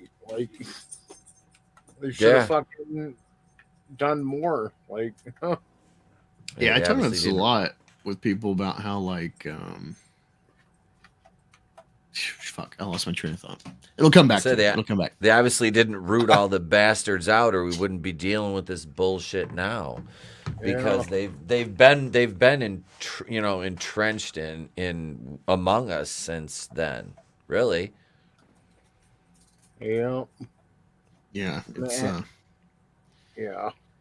Spreading their vapid, quote unquote, ideological nonsense, which is nothing but just nihilism by any other name. It really, it's just, it's decadence and nihilism, and it's just, it is. This is fucking. It's like we're living in the last days of Babylon. I mean, think about all the decadence, the indulgence, and things like that. And I'm not very religious, but I mean, it just, I can see the parallels. Shit, this is the wrong tweet. I guess I retweeted the wrong Outkick post. I'll have to find it, but it was something about like we're winning, we're boycotting, whatever. They're talking about the post. I'll find it in a minute, but the post was something about like Target and Bud Light, how they've lost like 27 million or billion so far. Let me see if I can find it really quick, and then we'll go back to my tweet. God, it looks so stupid now that I see like, oh man, I tweeted the wrong thing. That's not it. Oh, while I'm looking for it, what do you think of this? Toronto Blue Jays Anthony Bass apologized to the woke mob for standing against Target, but like Bass was mercilessly booed during a home game against the Brewers. Never apologize.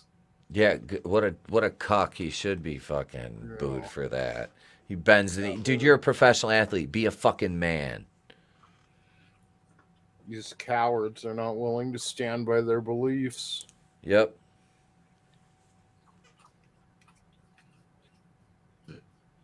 Was that Tommy Lahren? Yeah. Hey, you know what song Halle Bailey's eyes sing to each other? What? The space between your left and right. Now, I don't mind the eye spacing. It's kind of exotic. It's like, I'm a big fan. Like, to me, the sexiest alien of Star Wars, it's not the Twi'leks. Like, they're hot. It's cool. Love Darth Talon. Love Aayla Secura. Love the brothel bitch from Boba Fett. But my fetishized alien is the Kaminoans, the cloners. Okay. Yeah.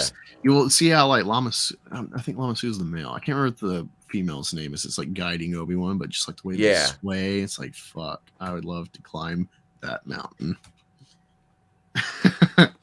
I just think Halle Bailey looks like a hammerhead shark. That's all. Well, hammerheads need love too. If you can find the hole, then then go for it. Under the sea.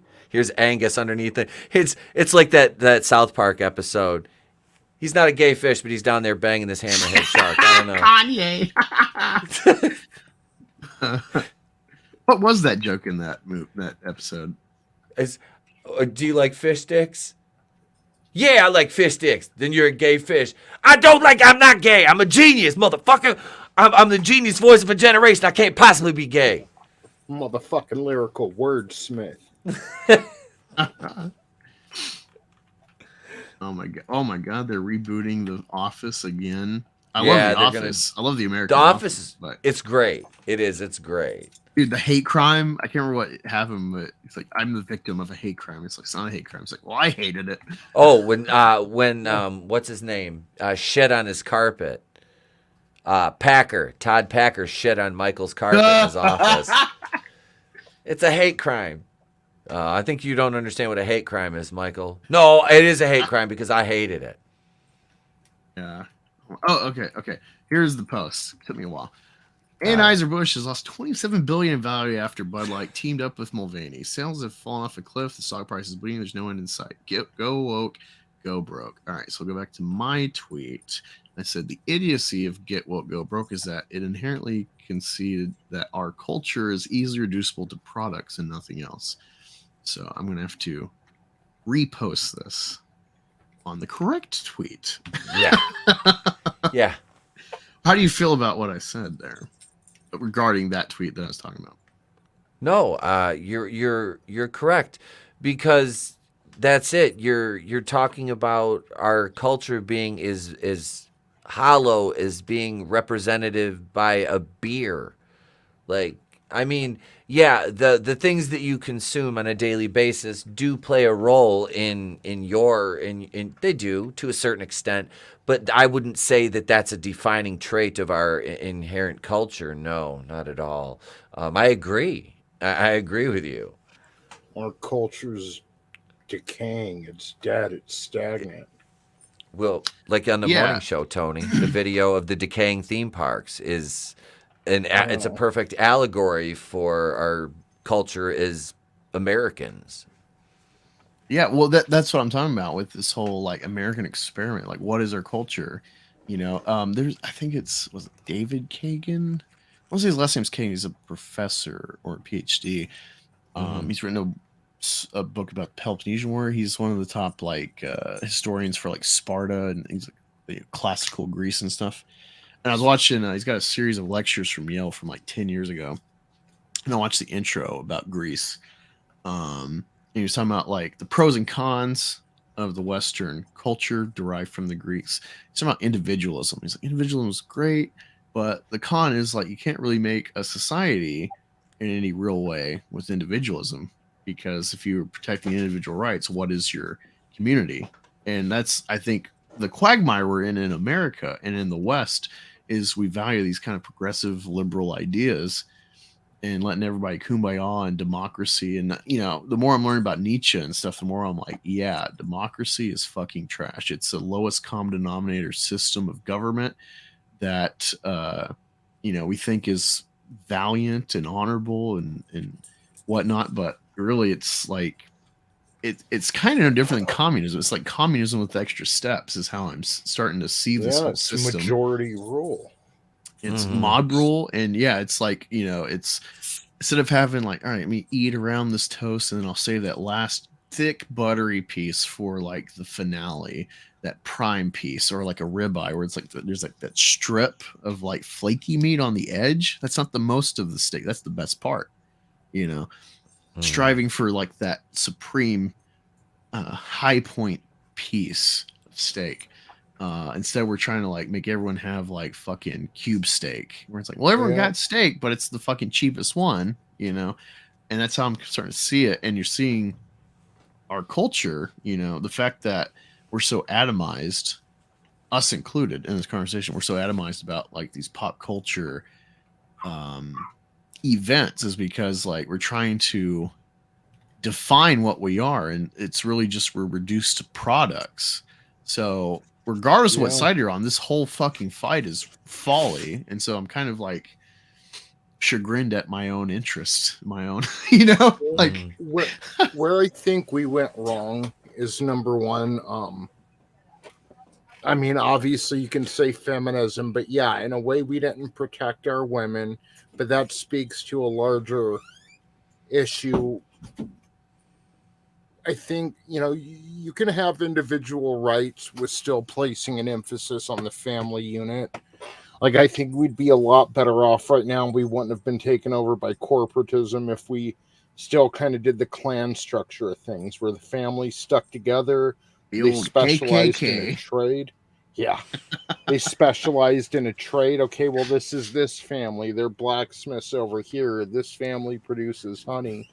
And you have these larger families and homes, and you own land, and yeah, you have the head of the household who votes for these things and who speaks for, you know, his family, or at least his kids and his wife. And you know, I think that's important. And that all kind of went away, you know. And what happened? We got taken over by these huge corporations, and now the only value we cherish is financial value. That's all that matters anymore, is, well, how much money can we make out of this, and what's the most efficient way to make money, when there's so much more important things in life. And all of that's kind of gone by the wayside, you know. We're weaker, you know, when we're not, you know, if you had a strong family unit, you can stand up to things a little more. The cops want to come unjustly arrest you, you have your whole family there. You know, look at the Clive and Bundy situation here in Nevada a few, like probably 10 years ago now, when the feds tried to come in and take their land. You know, it didn't happen because there was community there. There was neighbors, there was family, and all that's kind of gone now. We don't know our neighbors. We are just kind of, you know, the single person, or maybe the person and his intermediate family versus the world, you know. And no one can stand up to authority because of that. Nobody can find purpose because of that. We're all scrounging like a game of musical chairs, instead of maybe being born into something that you can always at least fall back on. If you want to venture out on your own, fine, but at least you know the family is doing this, and you always got a place there. You know, I think family number one is where we went wrong, and that's how our entire system's corrupted now, because we don't have the knowledge of our family being passed down. And yeah, you know, I think that's our culture. Yeah, no, you make a good point. I just don't know how we're going to, like, unfortunately, I think we just have to weather this storm, and a lot of people are going to have to suffer for generations with this, all of these problems seeping in further. And, you know, I think the Daily Wire is a great example of like conservatism, you know, this whole like kind of veiled Christian nationalism. I don't think nationalism is bad. I think, you know, a nation should be nationalistic if it wants to sustain itself. Yes. But this like specific Christian nationalism of like Bible and, you know, trying to seep back into Republican/conservatism, like Antifa is a symptom of Christianity. You know, however like detached you think those two things are, Antifa is from the same logic, like the Enlightenment. Like this is a symptom down the line from like our founding fathers. The intrinsic intent, however deranged the motives are, and however godless you see it is, it's derived from the same logic. Yeah. So it's definitely a religion. It's looked at like a religion. And well, I mean, think of it this way: the whole CRT, leftist, white hate, white privilege, whatever facet that you kind of notice, all this intersectional crap combined, it's white privilege right now. White privilege / male privilege, whatever. This is the original sin. They fucking hate the rich. That's pretty implicit in the Bible, especially in the New Testament. There's this, negative view of like wealth and education in the Bible repeatedly. And I want to say there's a third thing I noticed. It's like it's the same thing. It's just it's manipulated. The intent might be different from what you go to church for, but it's the same skeleton it's built on. Yeah. Until people realize that, and they won't until it's too late.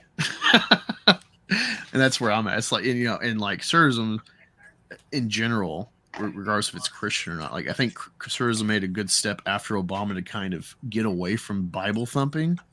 But now it's like the LGBT, you get this like reinvigorated kind of homophobia implicit in the Bible.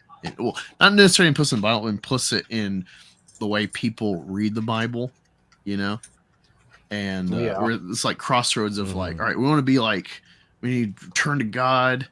And so we need to like be theocratic, but then you want to be American, which is secular, as far as a government. And we're at this hypocritical state for the right with this problem because the LGBT initiative, the agenda, is throwing us for a loop and we don't know how to respond, even though there's gays or there's alphabets like myself. I'm bi, but I hate the alphabet initiative. It's like I want to be on your side, but then I see shit like Bound into Comics that is one facet that kind of epitomizes what I'm talking about, where it's like we're fighting woke entertainment shill media, but then it's like you're just trying to pander to like a very specific Christian demographic of like, oh, there's a gay, they're promoting sodomy by having this fucking actor. And it's like, what? Like you're going too far now.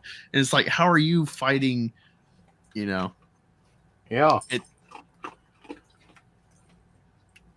It's all feds. That's good.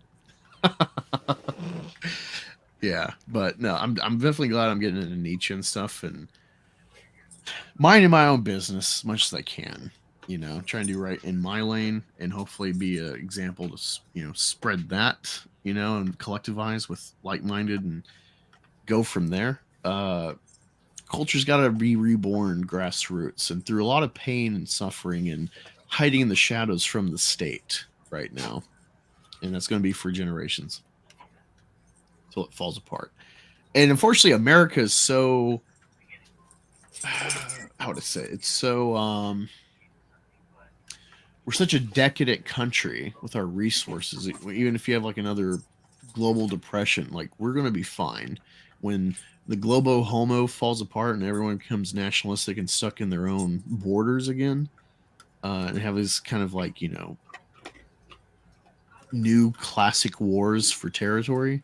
America's gonna be fine. No one's really gonna bother us. They can't afford to try to take this area, but we're gonna be fighting amongst ourselves.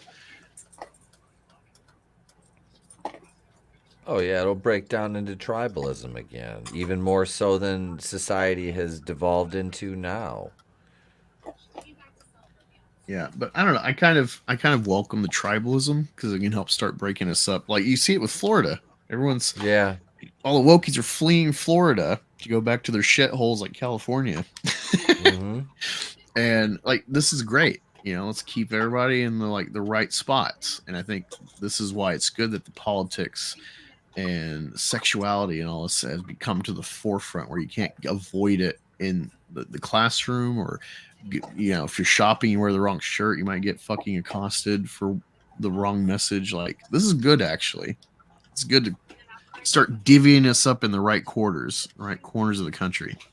Well, we were supposed to be different. The states were supposed to be different, and it was supposed to be the one common thread of, yeah, we're different, but we have the freedom to be that. We have the liberty to be what we vote for, and we come together to form this greater United States to ensure we can keep this way of life, whatever it may be.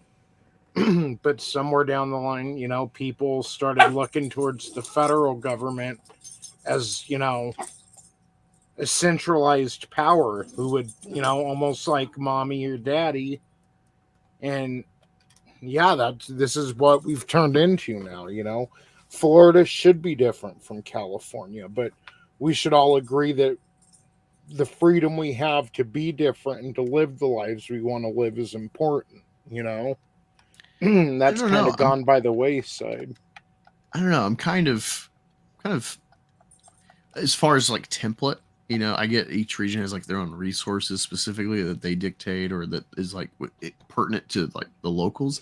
But I'm kind of more and more a federalist as far as template. I think that's how you maintain continuity more. Like this whole like before with the gay marriage, it was like, well, I got to go to New York to get gay married, and then I'll come back to my state or whatever. Or abortion, I got to go to this state to do. And it's like, I think it should just be like a federal, like at least for these like big kind of cultural, governmental issues. I think it should just be straight across the board. It should be we're Americans, and this is left or right what we do. There's no like hip hop into state to state.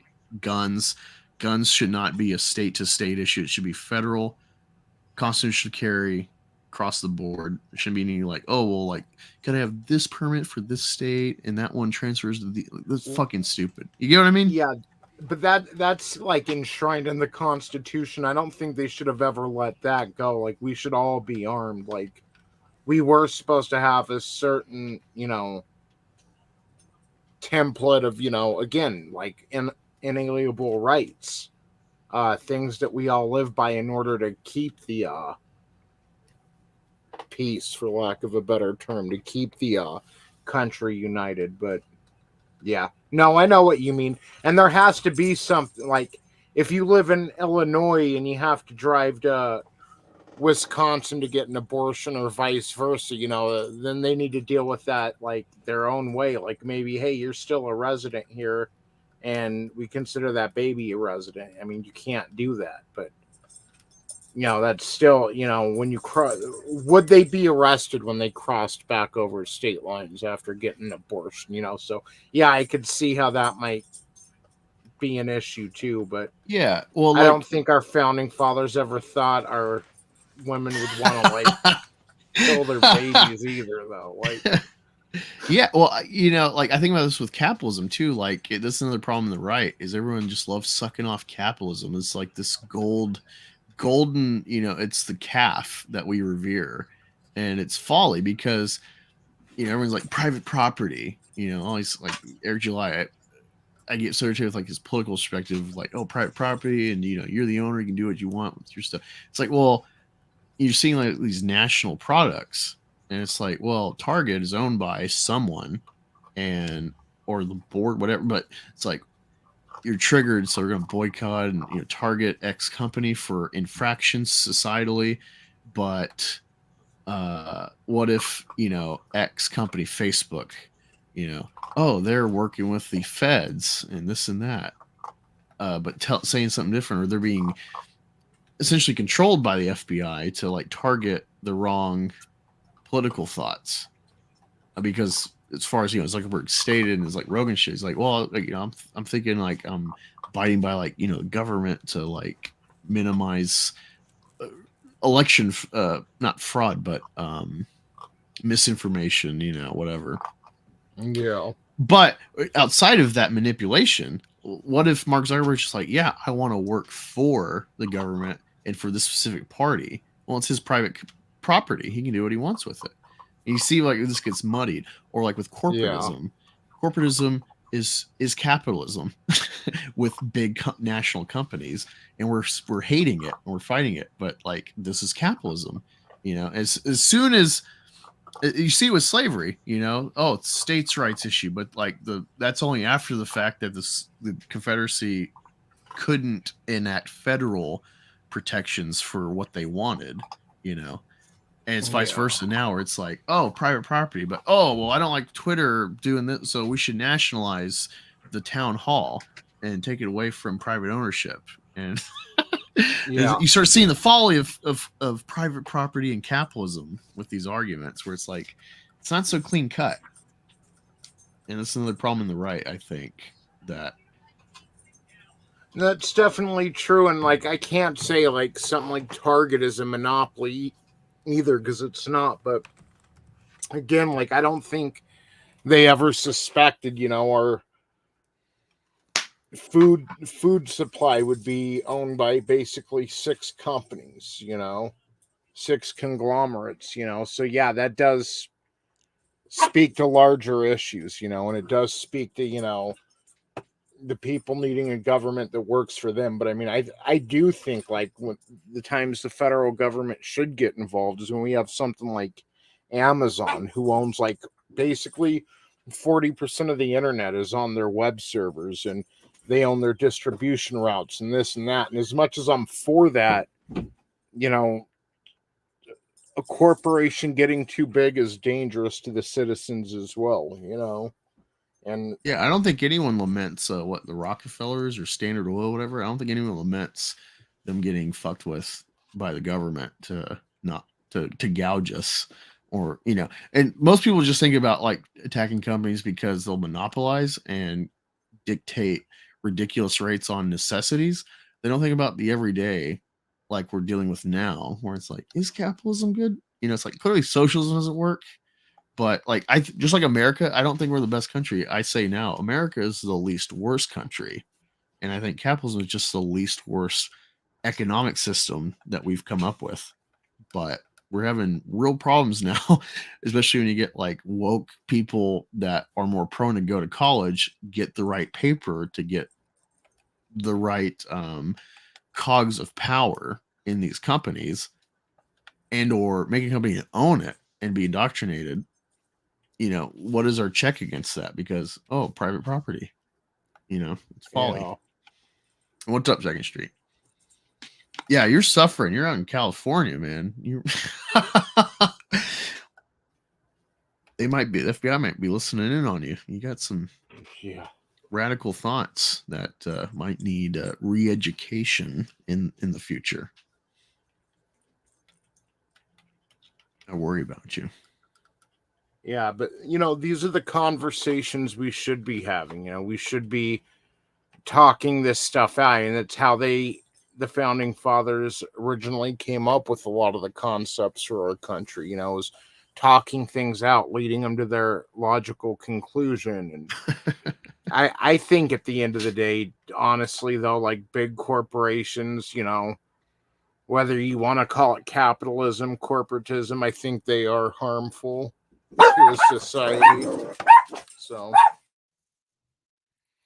yeah, Hoff says, I just think everyone wants to play victim now, no matter what side. America's turning into a bunch of pussies. Yeah, this just goes along with the Nietzschean idea about democracy that I'm just now scratching the surface on, educating myself on, expanding my perspective.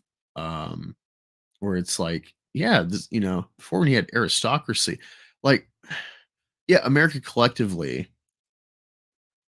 World War II is our last great time as a country. We've been in decline ever since then. You could argue, historians have argued, that we've been in decline for our ideals as a country since like the early 1800s, even with like Jefferson as president, like 1803 or some shit. That we've been like declining since pretty much the start, after the noble ideas that ratified us as a country. But yeah, like you see this perspective, like everyone's a pussy now. It's like, well, when you have aristocracy, you have like a select few that are like kind of got the lion's share of everything. You get great men, you get great initiatives. And now it's like everyone's kind of equal,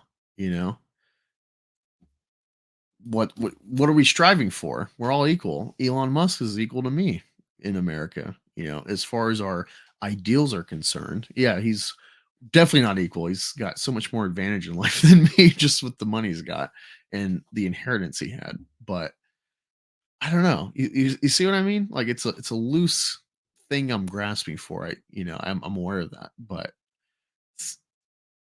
this isn't working. Oh shit, monitoring is muted too. Yeah, what's up, Second Street? Yeah, I DM'd you. Be cool if you could have you for a guest next week or the week after. Let me know. Sorry.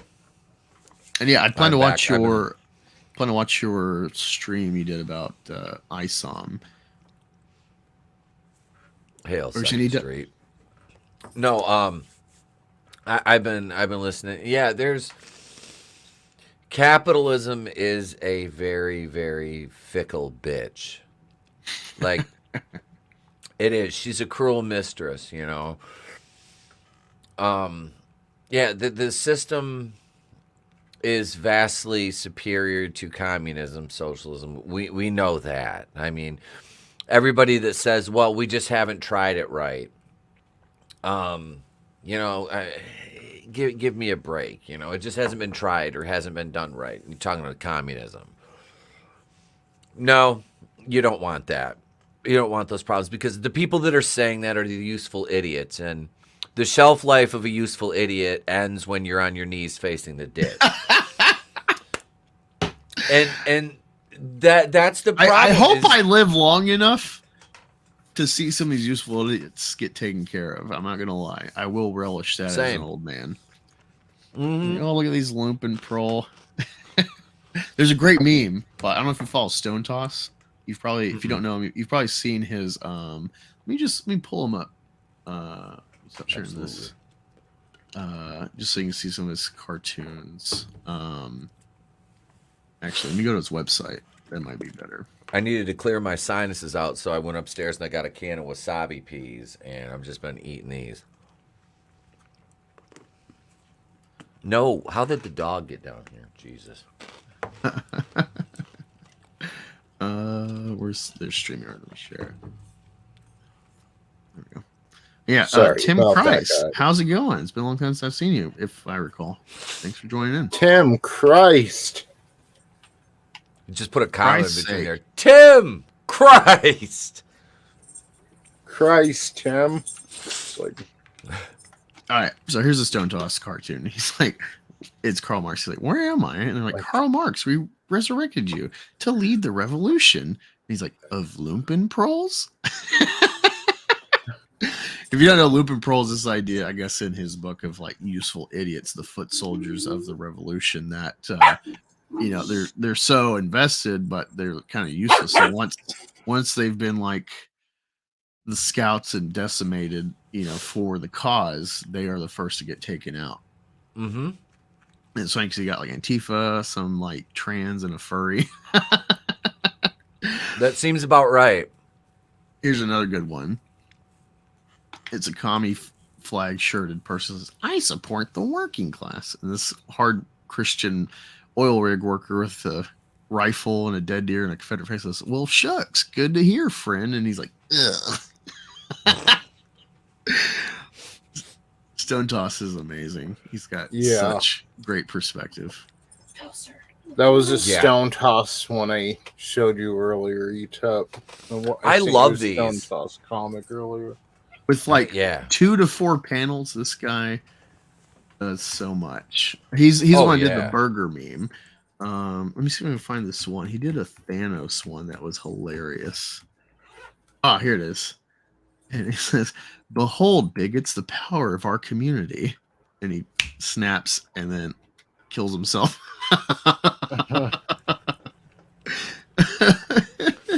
The one where he's like, the tramp. It's like the military, and he's like, send in the sir, the trans brigade's already suffered a 41% casualty rating. That one. Yeah, or he did a Harry Potter one with that. Here's a good one. It says, wait, trans Two-Face, not everything has to be a coin flip. It's like, why, Batman? Is justice non-binary? And it's like heads, and it's like, blam! Yep, I've seen that one. Here's a good one. This really epitomizes Daily Wire and what they represent, in my view, of conservatism now. Democrats are the real racists. And then later on, it's like, neo-Leninists are the real transphobes. You know, can I just give a... oddly specific reason why I don't like. I like Michael Knowles. I like Andrew Clavin. There's a few people. Obviously, I like Jordan Peterson, but he was around before the Daily Wire. But I think Peterson's a bit compromised now. He's yeah. Well, Candace Owens is. Oh my god! You know what? Candace Owens is probably the one black person I'll call a fucking coon. I don't believe anything. She's controlled. She's a puppet. Yeah. He's like, hey, who's the black person that says what we agree on? Like, I was just finding like conservatism and like I had always voted like Democrat. I was your dumb urban city liberal, you know, up until around 2014, 2015. I'm like, fuck is going on? You know, my eyes are getting open to a lot. Nah.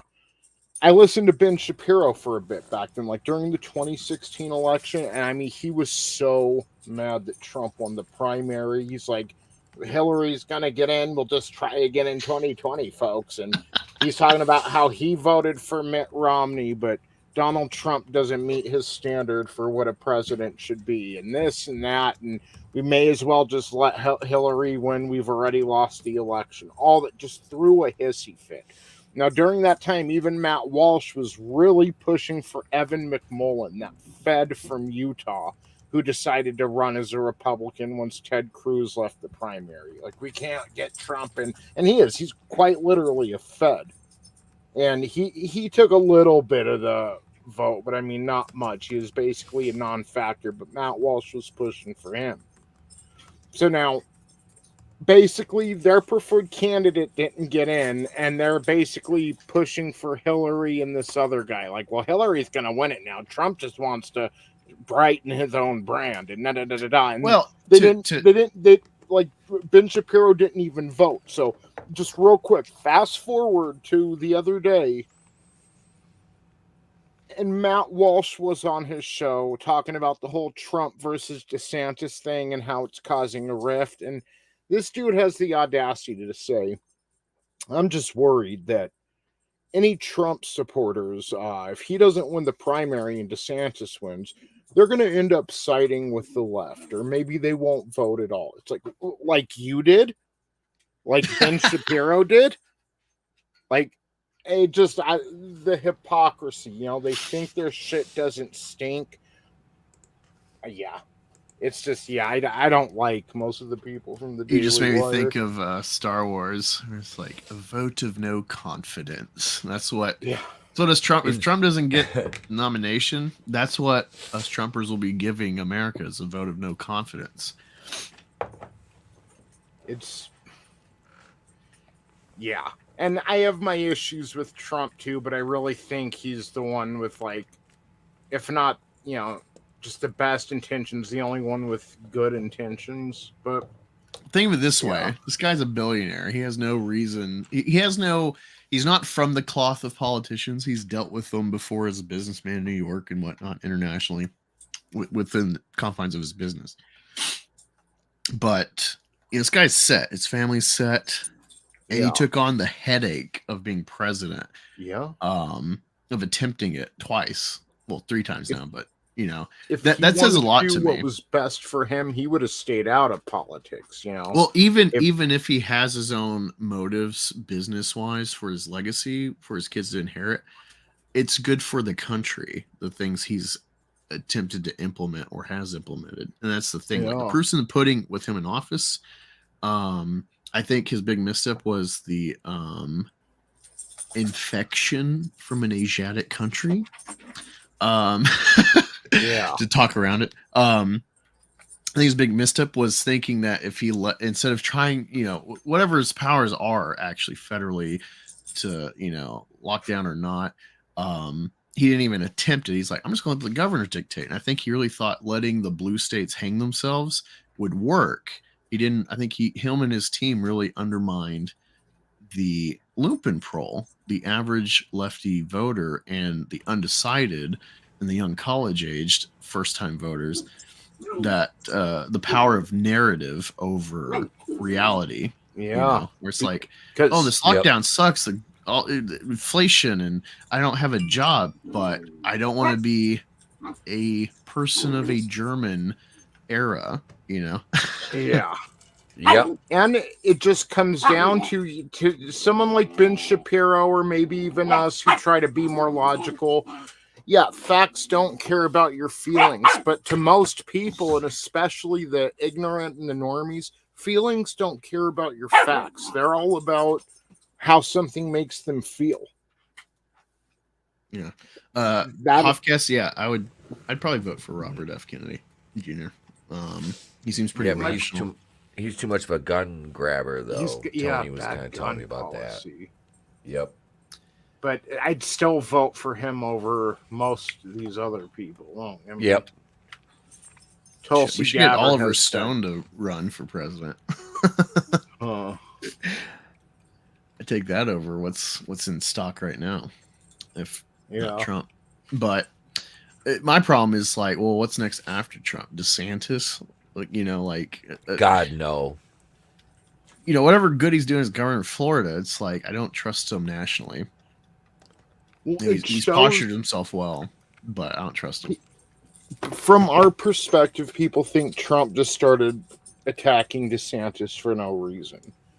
But if you think about it, like at the time when he endorsed DeSantis, leaks were coming out of the White House every week. He'd hire someone like Omarosa. She'd stay for 2 weeks, leave, and write a book about how bad Trump is. And he was getting betrayed left and right. So he tells DeSantis, okay, I'll endorse you if I know you're someone I can depend on. You're on my team. You're not going to betray me. You're not going to go write a book about me later. He's like, yeah, I will give you my endorsement. DeSantis, sure, yeah. We all know what happened. Trump endorsed him. DeSantis caught up and ended up winning the election that it looked like he was going to lose. So now Trump looks at it like, okay, well, he's got unfinished business in there. And he knew DeSantis was going to run. And that's why he started attacking him, the night after the election. Like, he felt betrayed by DeSantis. Like, you told me you were my guy and I could depend on you, but the first chance you get, you're going to run against me, and not just that, but your voters voted for you to run Florida for another 4 years, and you're kind of backing out on them, and he has. He had a great first term, I'll give him that, but it shows a flaw in Ron DeSantis's character. If we can go back to what we were saying a moment ago, Donald Trump, if he wanted to do what was best for Donald Trump, he'd be sitting in Trump Tower right now paying off Schumer and Pelosi and whoever he needs to pay off to get the policy he wants through. Yeah. Okay. Ron DeSantis, instead of doing what's best for the people, he's doing what's best for him by running.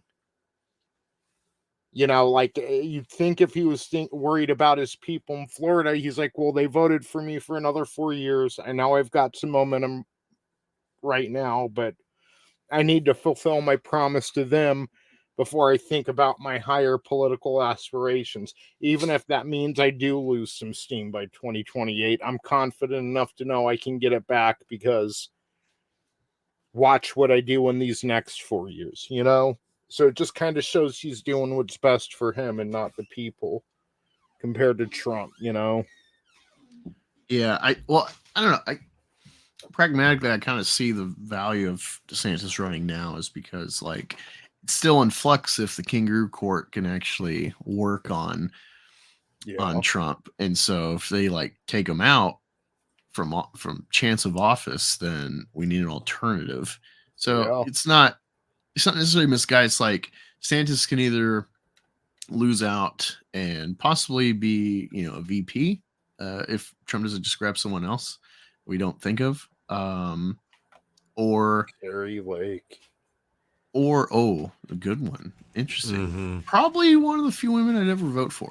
I generally don't vote. All women are communists at the end of the day, so I'm mistrusting of their gender in politics. But her. Interesting.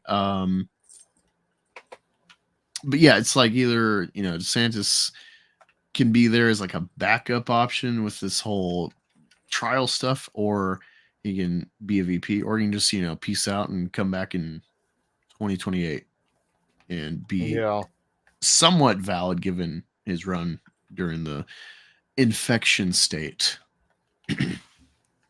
It's not a horrible problem to have, though, having plenty of viable contenders. So, yeah, no, I agree, Papo. Yeah, it's like we're too reliant on. This is why I think the value is really in the federal system and solidifying what our federal, not policies, but like what are we as a nation? I think that's why this is an important discussion overall. We're in such flux as a country, state to state. Yeah, I don't know. I still too early to call right now with what's going on with the ironically trumped up charge. But going back to what you're saying about Shapiro, I started losing faith in Shapiro myself. I didn't really follow him directly during the election of 2016. It was kind of after I started noticing him in a lot of pop culture talk. But what made me distrust him is this kind of goes with the whole bracket. Sorry, Etep, but he loves being America conservative, but then like the genocide in Palestine. Well, they're just killing terrorists, and it's like, well, the people of Palestine rely on Hamas because they have no legitimate government to counter, and make a stand for them in Israel. And it's just someone like so smart and having a fucking legal degree and stuff, but then he just like, oh, well, Jewish state. I have to cite, it's like his loyalties really are with Israel, not with America. That really showed. And that's another problem with conservatism is this, like, because the Bible is the prevalent religion of the right, the document of the religions of the right. There's this whole like we gotta keep shelling billions to fucking Israel, and it's like, what? Like, I thought we were America first, but then there's always, well, we gotta bend the knee to Israel, and it's like, what is this? Stone Toss has a great meme of like the founding fathers, and someone comes like, General Washington, something about like the Middle East, there's an attack or something, should we rally the troops? And he's like, why the fuck do I care about the Middle East? And it's I really think the Israeli state, not Israel of the Bible, but the Israeli state of today, made by the UN, is 1984. That whole like equatorial battle by the three supercontinents. It doesn't even matter if it's real. It's a way to keep the people in check of like, we got to win this fight. We're getting there. This is a manufactured chaos, putting them back there artificially. It feeds right in hand with the military industrial complex. It's like, well, we got to fight in some countries, Syria, Iran, Iraq, Afghanistan, Pakistan, whatever. Well, we got to go over there and help. It's all because like, well, Israel's right next door, and this is all just manufactured. See, that's why it's hard for me to call myself a conservative too, because most of these people, the Lindsey Grahams, Mitch McConnells, or the Ben Shapiros, and like most of these people I don't agree with, and I don't consider myself on the same side. In fact, very rarely. There's a lot less Republicans that I agree with than I do. So it almost makes me think if I'm like a rhino or Republican in name only, not in a derogatory way, but I like Rand Paul. It's the closest mainstream label you can put on yourself. It's kind of where you're at. I totally, again, being, racial identity doesn't really matter to me, for like me specifically, but again, I'm bi, and so depending here or there, if like state laws that could affect me, if depending on my inclinations of the day, but yeah, overall it's like this identity stuff doesn't pertain. But yeah, I'm on the right of these discussions, but I'm distrusting of really any institutionalized right, 'cause it's always generally Christian nationalist, and I'm kind of at odds with that, because it's really, they're pursuing theocracy through the state. Yeah,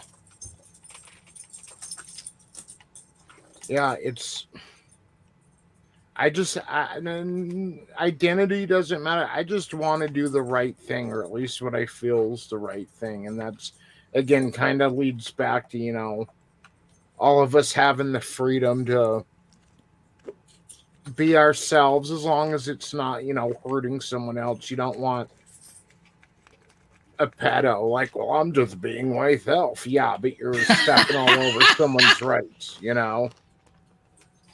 But, I just,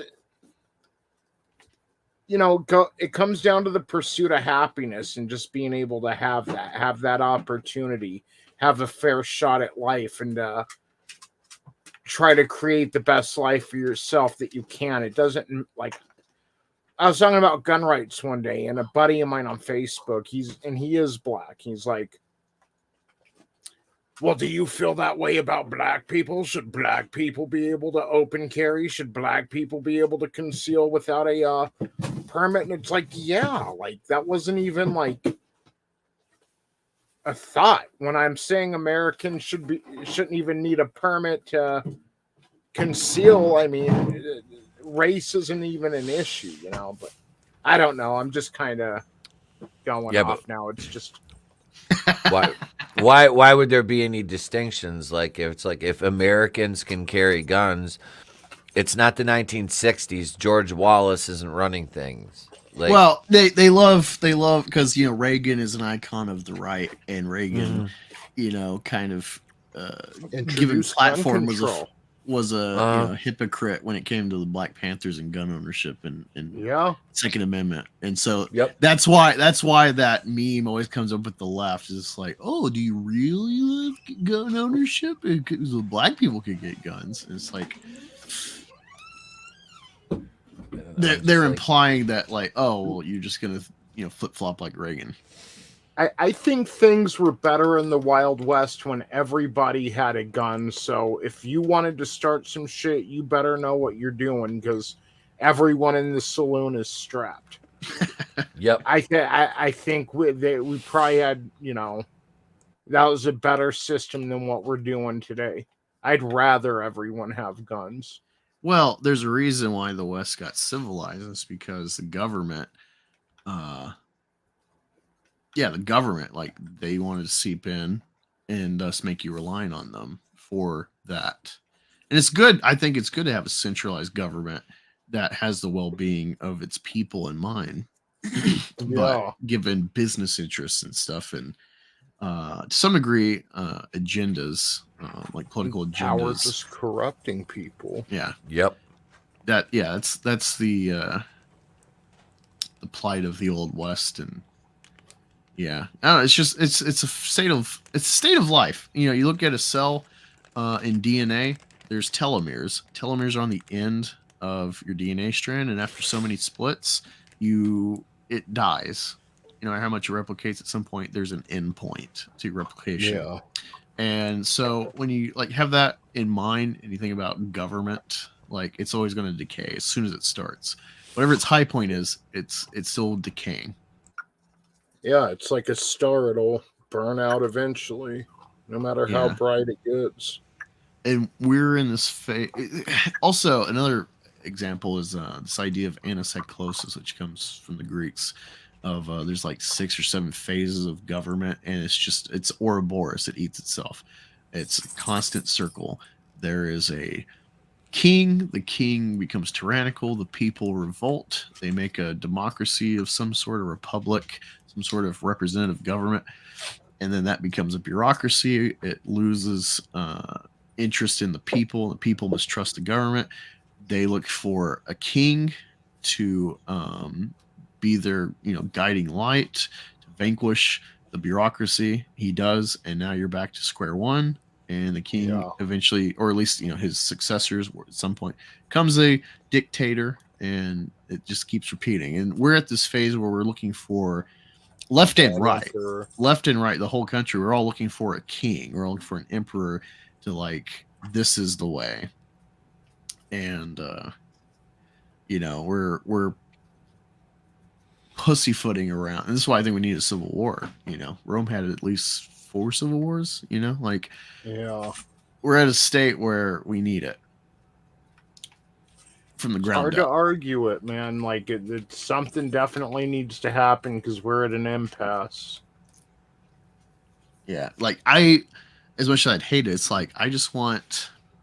All right, are we going to be, a country, a republic that adheres to the documents that preserve us and keep us stable? Whatever changes come are slow and painful, methodical and gradual, or are we going to be run by this, fascistic hive mind that of the mob that is dictated by the elites turning the gears behind the curtain? I just want to know. I don't like being in this middle state of, well, what are we? Where Yeah. are we going?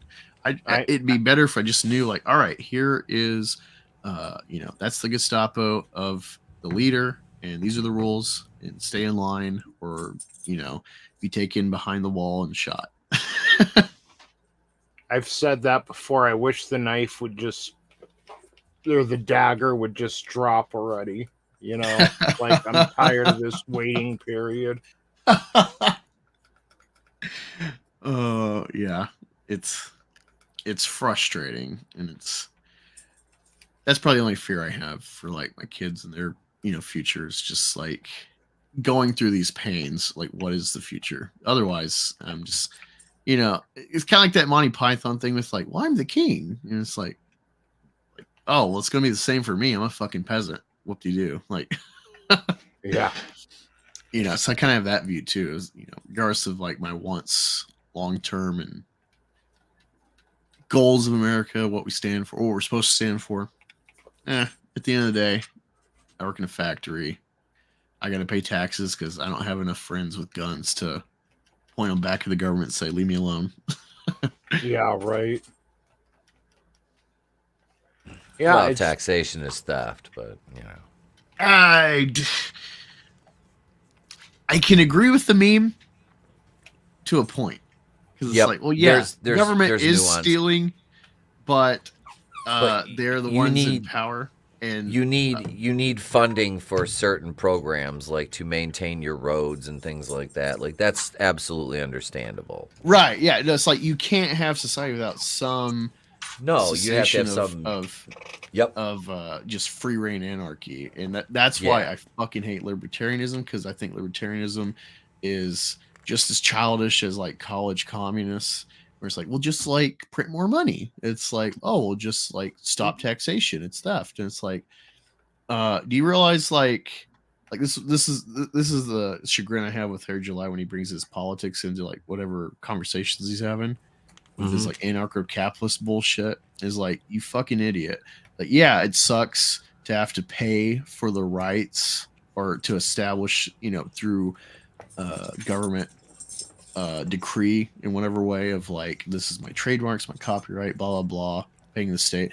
But without that, without this whole system in place, just for like your property of ISOM and your Rippaverse, I could just make my own Rippaverse. I can make my own ISOM and rip you off, and there's no legal protection for you because there's no system, because anarcho-capitalism.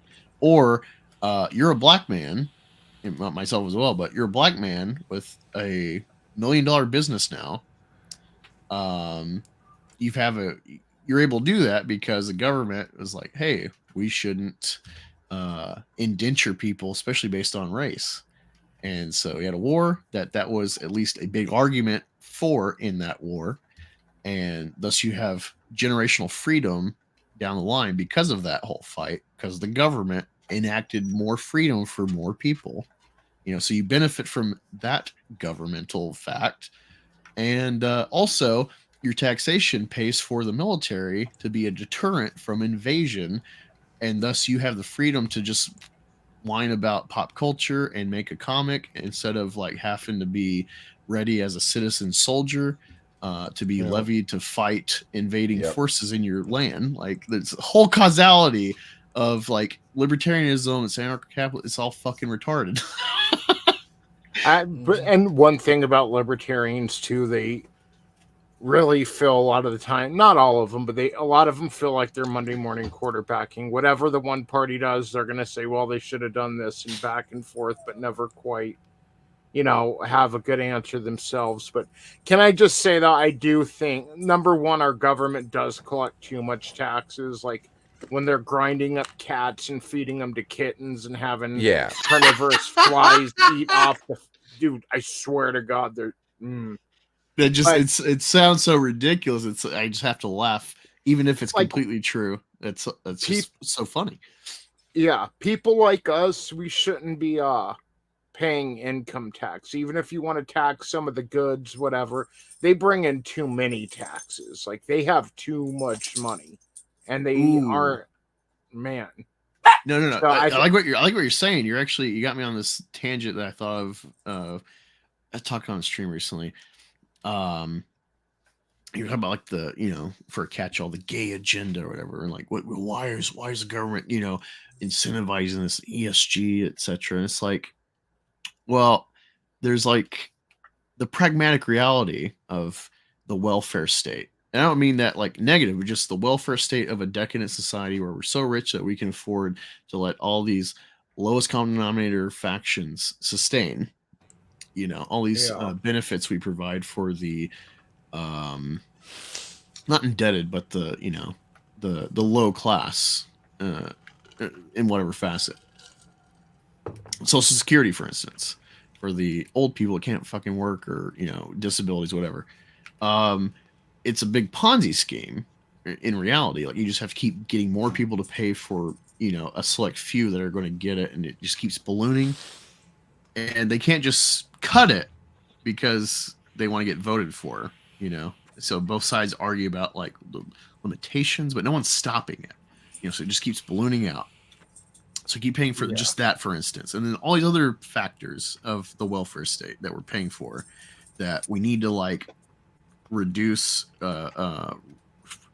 reform, or stop, and so you can't. So I think with the sexuality implementation in our society, these arguments we're having, I think part of this agenda and why the government of today is sanctioning it is because this is a way to socially engineer a more sterile society, minimize the population, not for some like Illuminati Christian thought like death cult, but it's just like pragmatically we can't keep paying for this and sustain. And so we have automation through computers and AI. What if we reduce the population by engineering people to, otherwise naturally there'd be a lot less of this, but let's engineer a huge surplus of what will be sterile citizens in various ways, asexuality, homosexual pairings, not even sex, would just like get them on fucking their cell phones all day, their PlayStations, their Xboxes, all this stuff that like makes you unproductive child-wise. Puberty blockers, all this stuff. Yep. This is a way, and then also it's like, well, to gradually counter that though, so we can make a new populace, bring in these immigrants that they will produce the bottom base of the pyramid for our workforce, but they'll be controlled politically because of the welfares that we give them. So I think there's a big cog, mechanization like this going on. The immigrants are the new black community. They're replacing the black community because, like what we talked about earlier, how they've socially engineered the black community and dismantled it, in the family unit. Well, what are they going to do now? They've elevated, them the up Mexicans. one level. They're gonna use these migrants to replace them now. They're like, it's a sick cycle that it just perpetuates itself every so many years. Wait, what kind of dog do you got, Etep? That's Tony's dog barking right there. It's my little wiener dog puppy. Aw, wiener dog. Yeah, that I've got basically 2 wiener dogs and a chihuahua, so they're loud. Mine was chasing my cats around, but she's laying in her bed right now. Hold on. So, I don't know, how much do you follow like Ripiverse and Eric July and Vito? I used to follow Ripa a lot more, but I kind of fell out of it around the time of ISOM. And it's not like I don't like him or nothing like that. It was just like, man, he was going off on people for criticism. And I get there were a lot of people with malintent criticizing his book or this or that, but it was just, I didn't want to hear all that. I think he's got some, I like listening to his ideas and like how you just kind of rebutted some of them as far as if we didn't have a system in place, you know. I like hearing different perspectives. No, yeah, I value that because it's like it gets me thinking of like, oh, that no, like I like the foundation of like the Republic of America. Like there's good shit here, you know. And yeah, it's like, we don't need government. It's stupid, you know. They made me pay taxes and register my trademark, and it's like, oh god. I love learning about law. I think law is a religion. I'm not saying America, just law, the adherence of like, you know, when you have two people, you need government, you need a third party because something's going to come up and you need legislation, you need litigation for whatever comes up. And then you see like these complexities. Like I've watched these talks of like Justice Breyer and Justice Scalia, and they're countering, but they're like, yeah, we're friends. We're already like shades of things with these specific topics, but we're kind of, you know, and it's so interesting. And especially when you learn about American law, it's like, well, like this law in America and like this facet of the Constitution goes back to English common law. I'm like, oh, interesting. So we got this whole old world factor into our own law. I don't know, this huge web of thought to parse in any specific piece of legislation that dictates our lives. And then I see just like, oh, law is stupid. You know, it's like, I don't know. I think law is implicit in nature. You know, there's the whole monkey blind test of give one monkey a grape, give one a cucumber, and then you remove the blind, and they see they're doing the same task. And then the cucumber monkey's like, fuck you, I want the sugary, nutrient-rich grape versus a mundane cucumber. And he sees there's unfairness. So it's like, or just like talk about base animals, you know, 2 male lobsters duel for breeding the females in the population, and there's the loser. You know, there's an implicit law there of like, you know, the lobster doesn't get a gang of other beta lobsters and kill the victor. He knows he's a loser. There's a justice implicit, you know. So I think law is a fabric of reality of living beings. And so yeah, with this idea of like, oh, even anarcho-capitalism is I think inherent to like implicit ideas of law and justice, you know. So it's like it's you're saying like, I don't have emotion. It's like, well, that's the emotion of apathy, you know. Like, you're still playing the same game, idiot. yeah. So that's my frustration. But someone like him, it's so counter to like, I think, logic with these perspectives. It gets me thinking versus if I'm watching any conservatives, like, okay, yeah, like, he might slip in somewhere. I'm like, wait, that's stupid. But I wouldn't catch it because I'm coasting, you know. Yep. But no, I brought up ISO and stuff because I'm pretty sure I've seen this clip, but I want to watch it with y'all because I really like Vito. I love his channel, and he's a funny guy. Got a lot of good gotcha videos about franchises, and I backed his comic today, finally. He has me blocked on this account. I was following on Methgator, but I can't interact with him because I'm suspended, so I'm hoping he sees my comment and unblocks me. I don't even know why he blocked me. It's probably because I was in the chain or something, but... Real quick before we play that, do you mind if I just for Papa Cotton here? Here's the doggo. Ooh, there's here's the doggo. I was hoping he'd be like a pure white. I was hoping he'd be a pure white homophobic wiener dog. Nah, he's a mix. He's all wiener, but you know, a blend of wieners. I'm gonna clip that sound bite for Pride Month. I'll find some like Pride March and have your commentary. Hell yeah, dude. That'll be your clip when you come in my chat. All right, let me share this. I don't know exactly what's going to transpire in this, but I get a kick out of people so butthurt by this. Isn't that what your guy does? Dick Masterton's funny as fuck too. Isn't that what your guy does? He kills superheroes. That Isom that Eric July made. I'm not gonna be able to That's Isom. And you're a killer whose whole job it is to kill Jesus. Oh my God. Isom's neck. And it hurts. And he says he's holding a little baggie of something.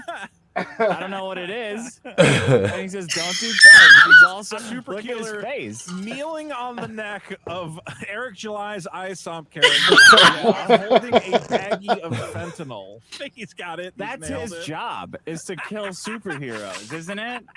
So it seems like he understands it exactly. Comic industry forever before even getting one book out. What do you think? You're like, you're on a black man's neck with a baggie of fentanyl, and I go, what? That's why a he clip. doesn't feel pain. Someone shared the full context video. I liked it. You can go check it out on this post. It's somewhere in here. Here it is. I don't know how long it is, but yeah, no.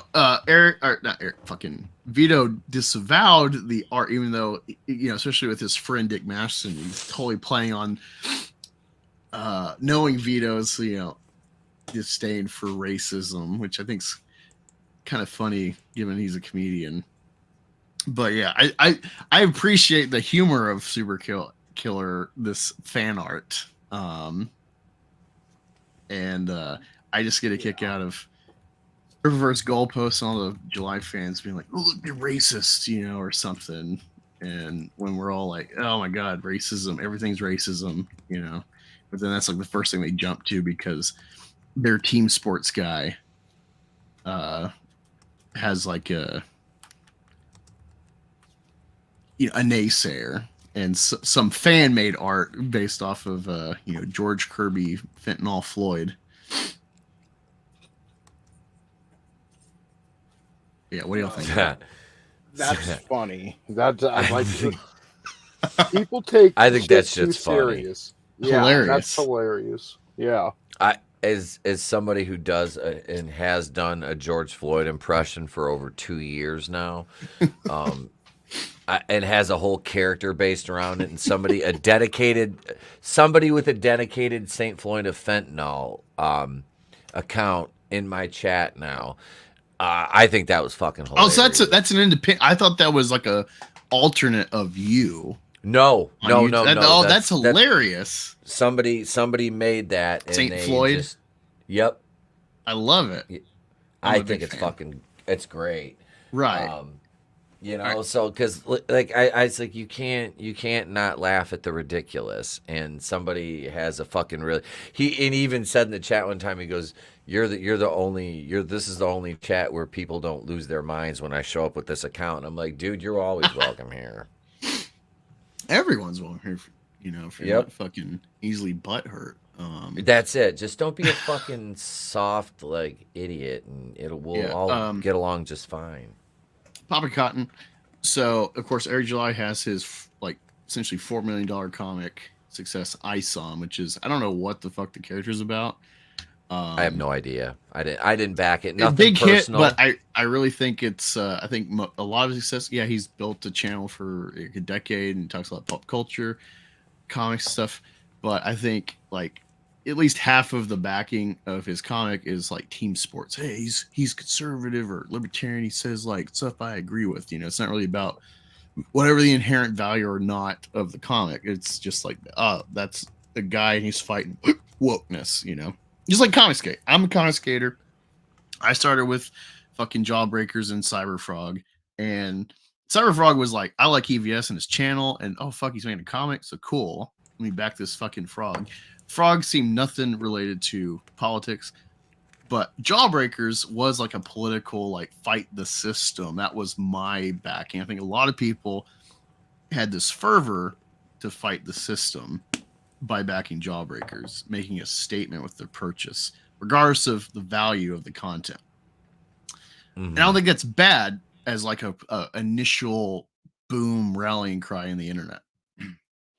But regardless, Vito is a lot of his political perspective is he's a kind of a Bill Maher kind of liberal. There's, you know, like he'll make posts and videos decrying like transing kids and stuff, but then he'll get called a pedo because he tries to have a more nuanced take on, you know, well, we should be trying to help maps, you know, for, I guess, hopefully a safe term for YouTube. Yeah. And of course, if you say anything not give them a bullet, then, oh, well, you're a pedo sympathizer. And so, yeah, Vito's kind of all over the place with his political commentary when it comes up, but he's pretty consistent. Oh, go on. With maps, all right, I've never been the cutest guy in the room or had the most game. I'm attracted to dime piece Latinas who fucking would never sleep with me in a million years. I don't assault them anyway and be like, I can't help it. It's what I'm attracted to. I end up having to lower my standards and go with what I can get. So, like, as far as helping maps, like, you have to be an adult. Okay, I understand you can't help that you're attracted to this certain thing. I think it's kind of sick, but I'm not going to judge you if you don't act on that. You still have the power to act on something or not. I'm attracted to, I don't know. Just name 11. So that Vanessa take right Hudgens. there. That but take if she right turns there. me down, I'm not going to just go over there and take it anyway. Not in this day and age, you know. Right. Okay. So that reasonable take, you know, a lot of times in these conversations, you can't even say a reasonable take like that of sympathy and understanding. All right. And Vito will say something, and because he's opposed to July, you know, so he's already an enemy. And so he'll get sworn with people calling him a offender sympathizer, you know, or that he defended Justin Roiland against being canceled. Yeah, it's murky because he was engaging through DMs people he knew were underage, but even in those drunken DMs, he's like, damn it, like, I wish you were older so then I could actually do something, you know. So like there's an awareness and a limitation, you know, with that whole murky situation. And so Vito defended him from the start of like, we don't know anything, these are allegations. And he's already getting canceled. So yeah, he's had reasonable red-pilled takes like that of understanding, reasonability. Wait till we get evidence. Of course, Justin Roiland got, you know, all the shit dropped on him. All the charges or attempts at charges dropped that we know of. So he's innocent, but he's already been canceled from his own show, Rick and Morty, and everything else related to him. He's blacklisted now for the foreseeable future. We've lost regardless if you like Rick and Morty and that entertainment, like, he's touched a lot of people, you know, hit their funny bone with his stuff, and Hollywood has cut ties now. You've lost another voice potentially that could appeal to you because of cancel culture, because, you know, ending a person's career before they've even been charged.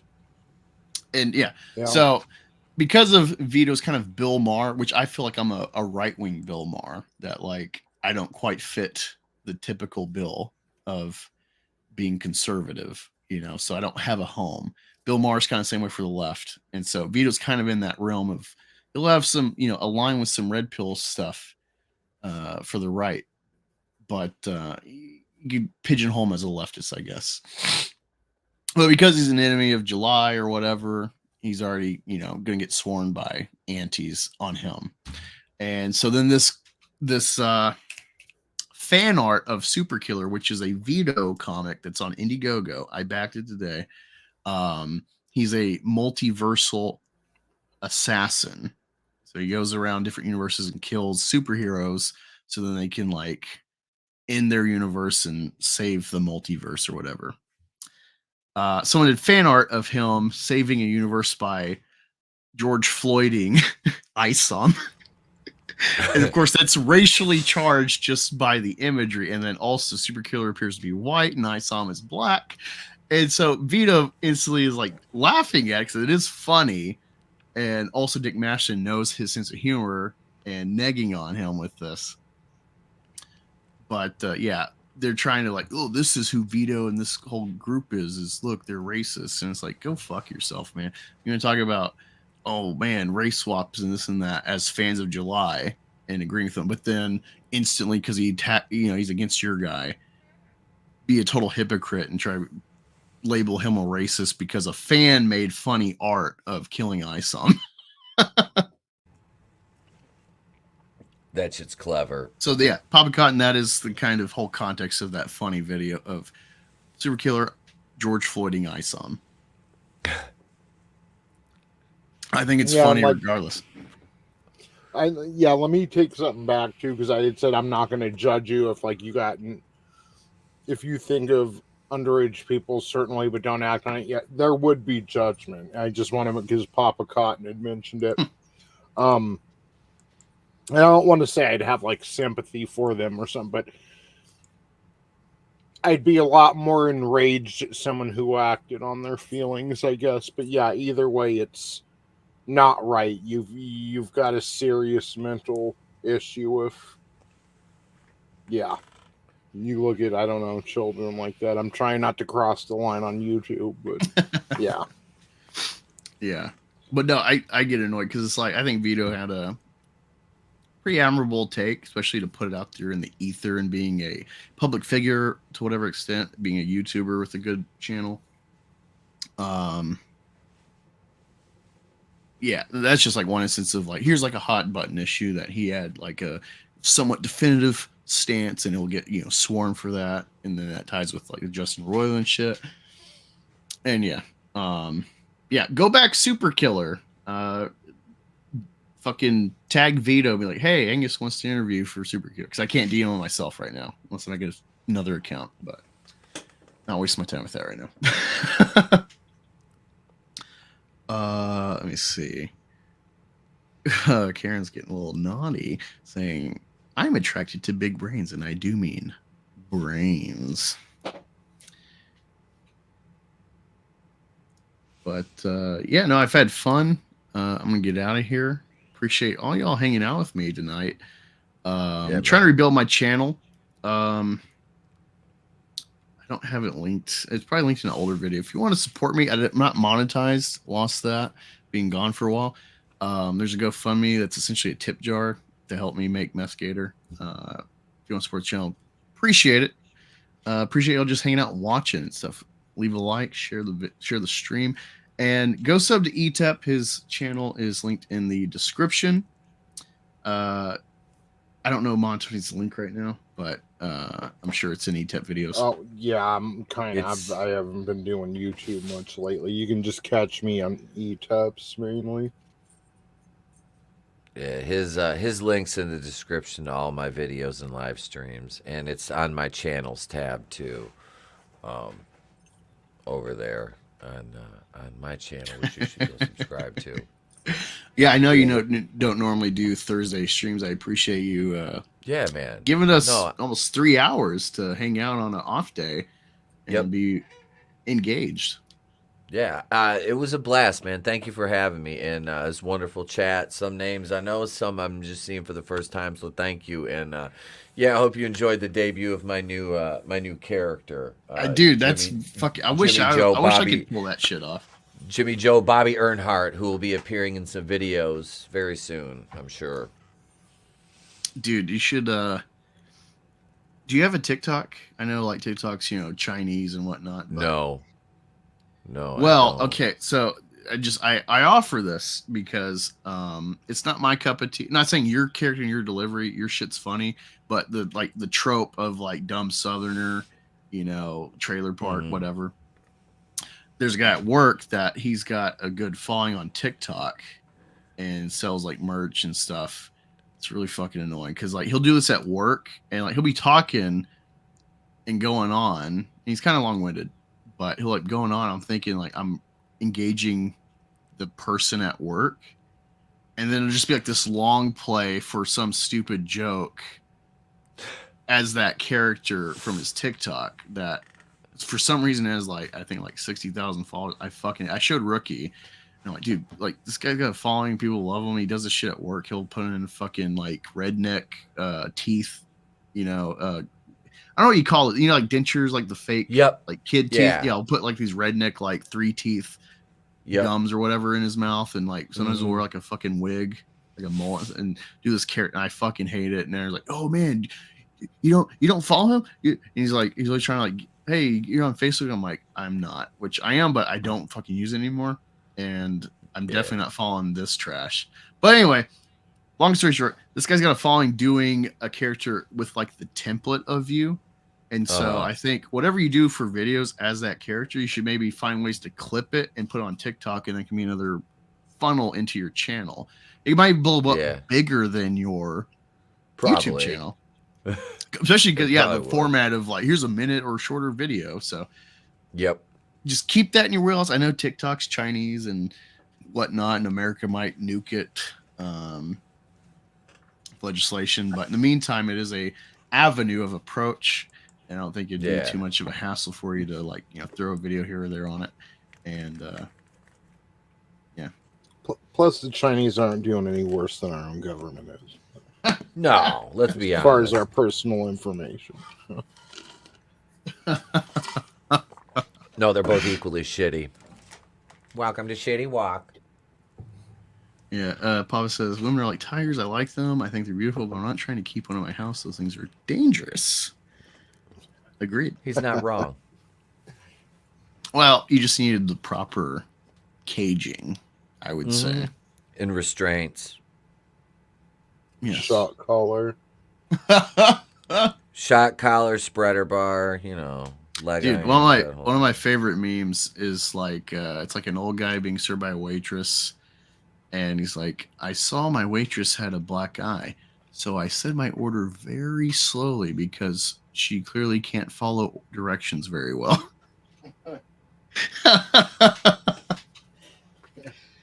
Put 2 and 2 together if you didn't catch that. Yes. Catch and release. Yeah. No, I appreciate y'all having a good time.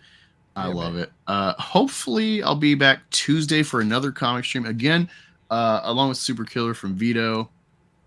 Go back on Indigo. He's got 30 days left. I showed it earlier. The Little Mermaid comic on Fund My Comic by Eric Dodson. I'm hoping I'm getting that name right. And Pixel Trader. They're almost 10K, not far from it, and it looks awesome. It's going to be to early next year, probably January, February. If you hate Little Mermaid, what they've done with wide-eyed Halle Bailey, then go back Little Mermaid. Help make it possible. They might be doing like a Disney universe of different, Disney adaptations. Women are the reason men go gay, and I say that as a woman.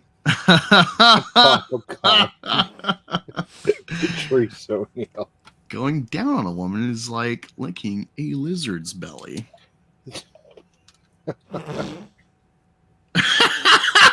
Brutal. That is amazing.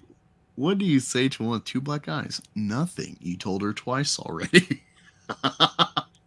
He's not wrong. That is fucking great. All right, I'm gonna get out of here. Go sub to Etep. Be there in the morning for his Nerdette stream. And thank you all. Go follow me on Twitter again at Angus Reviews.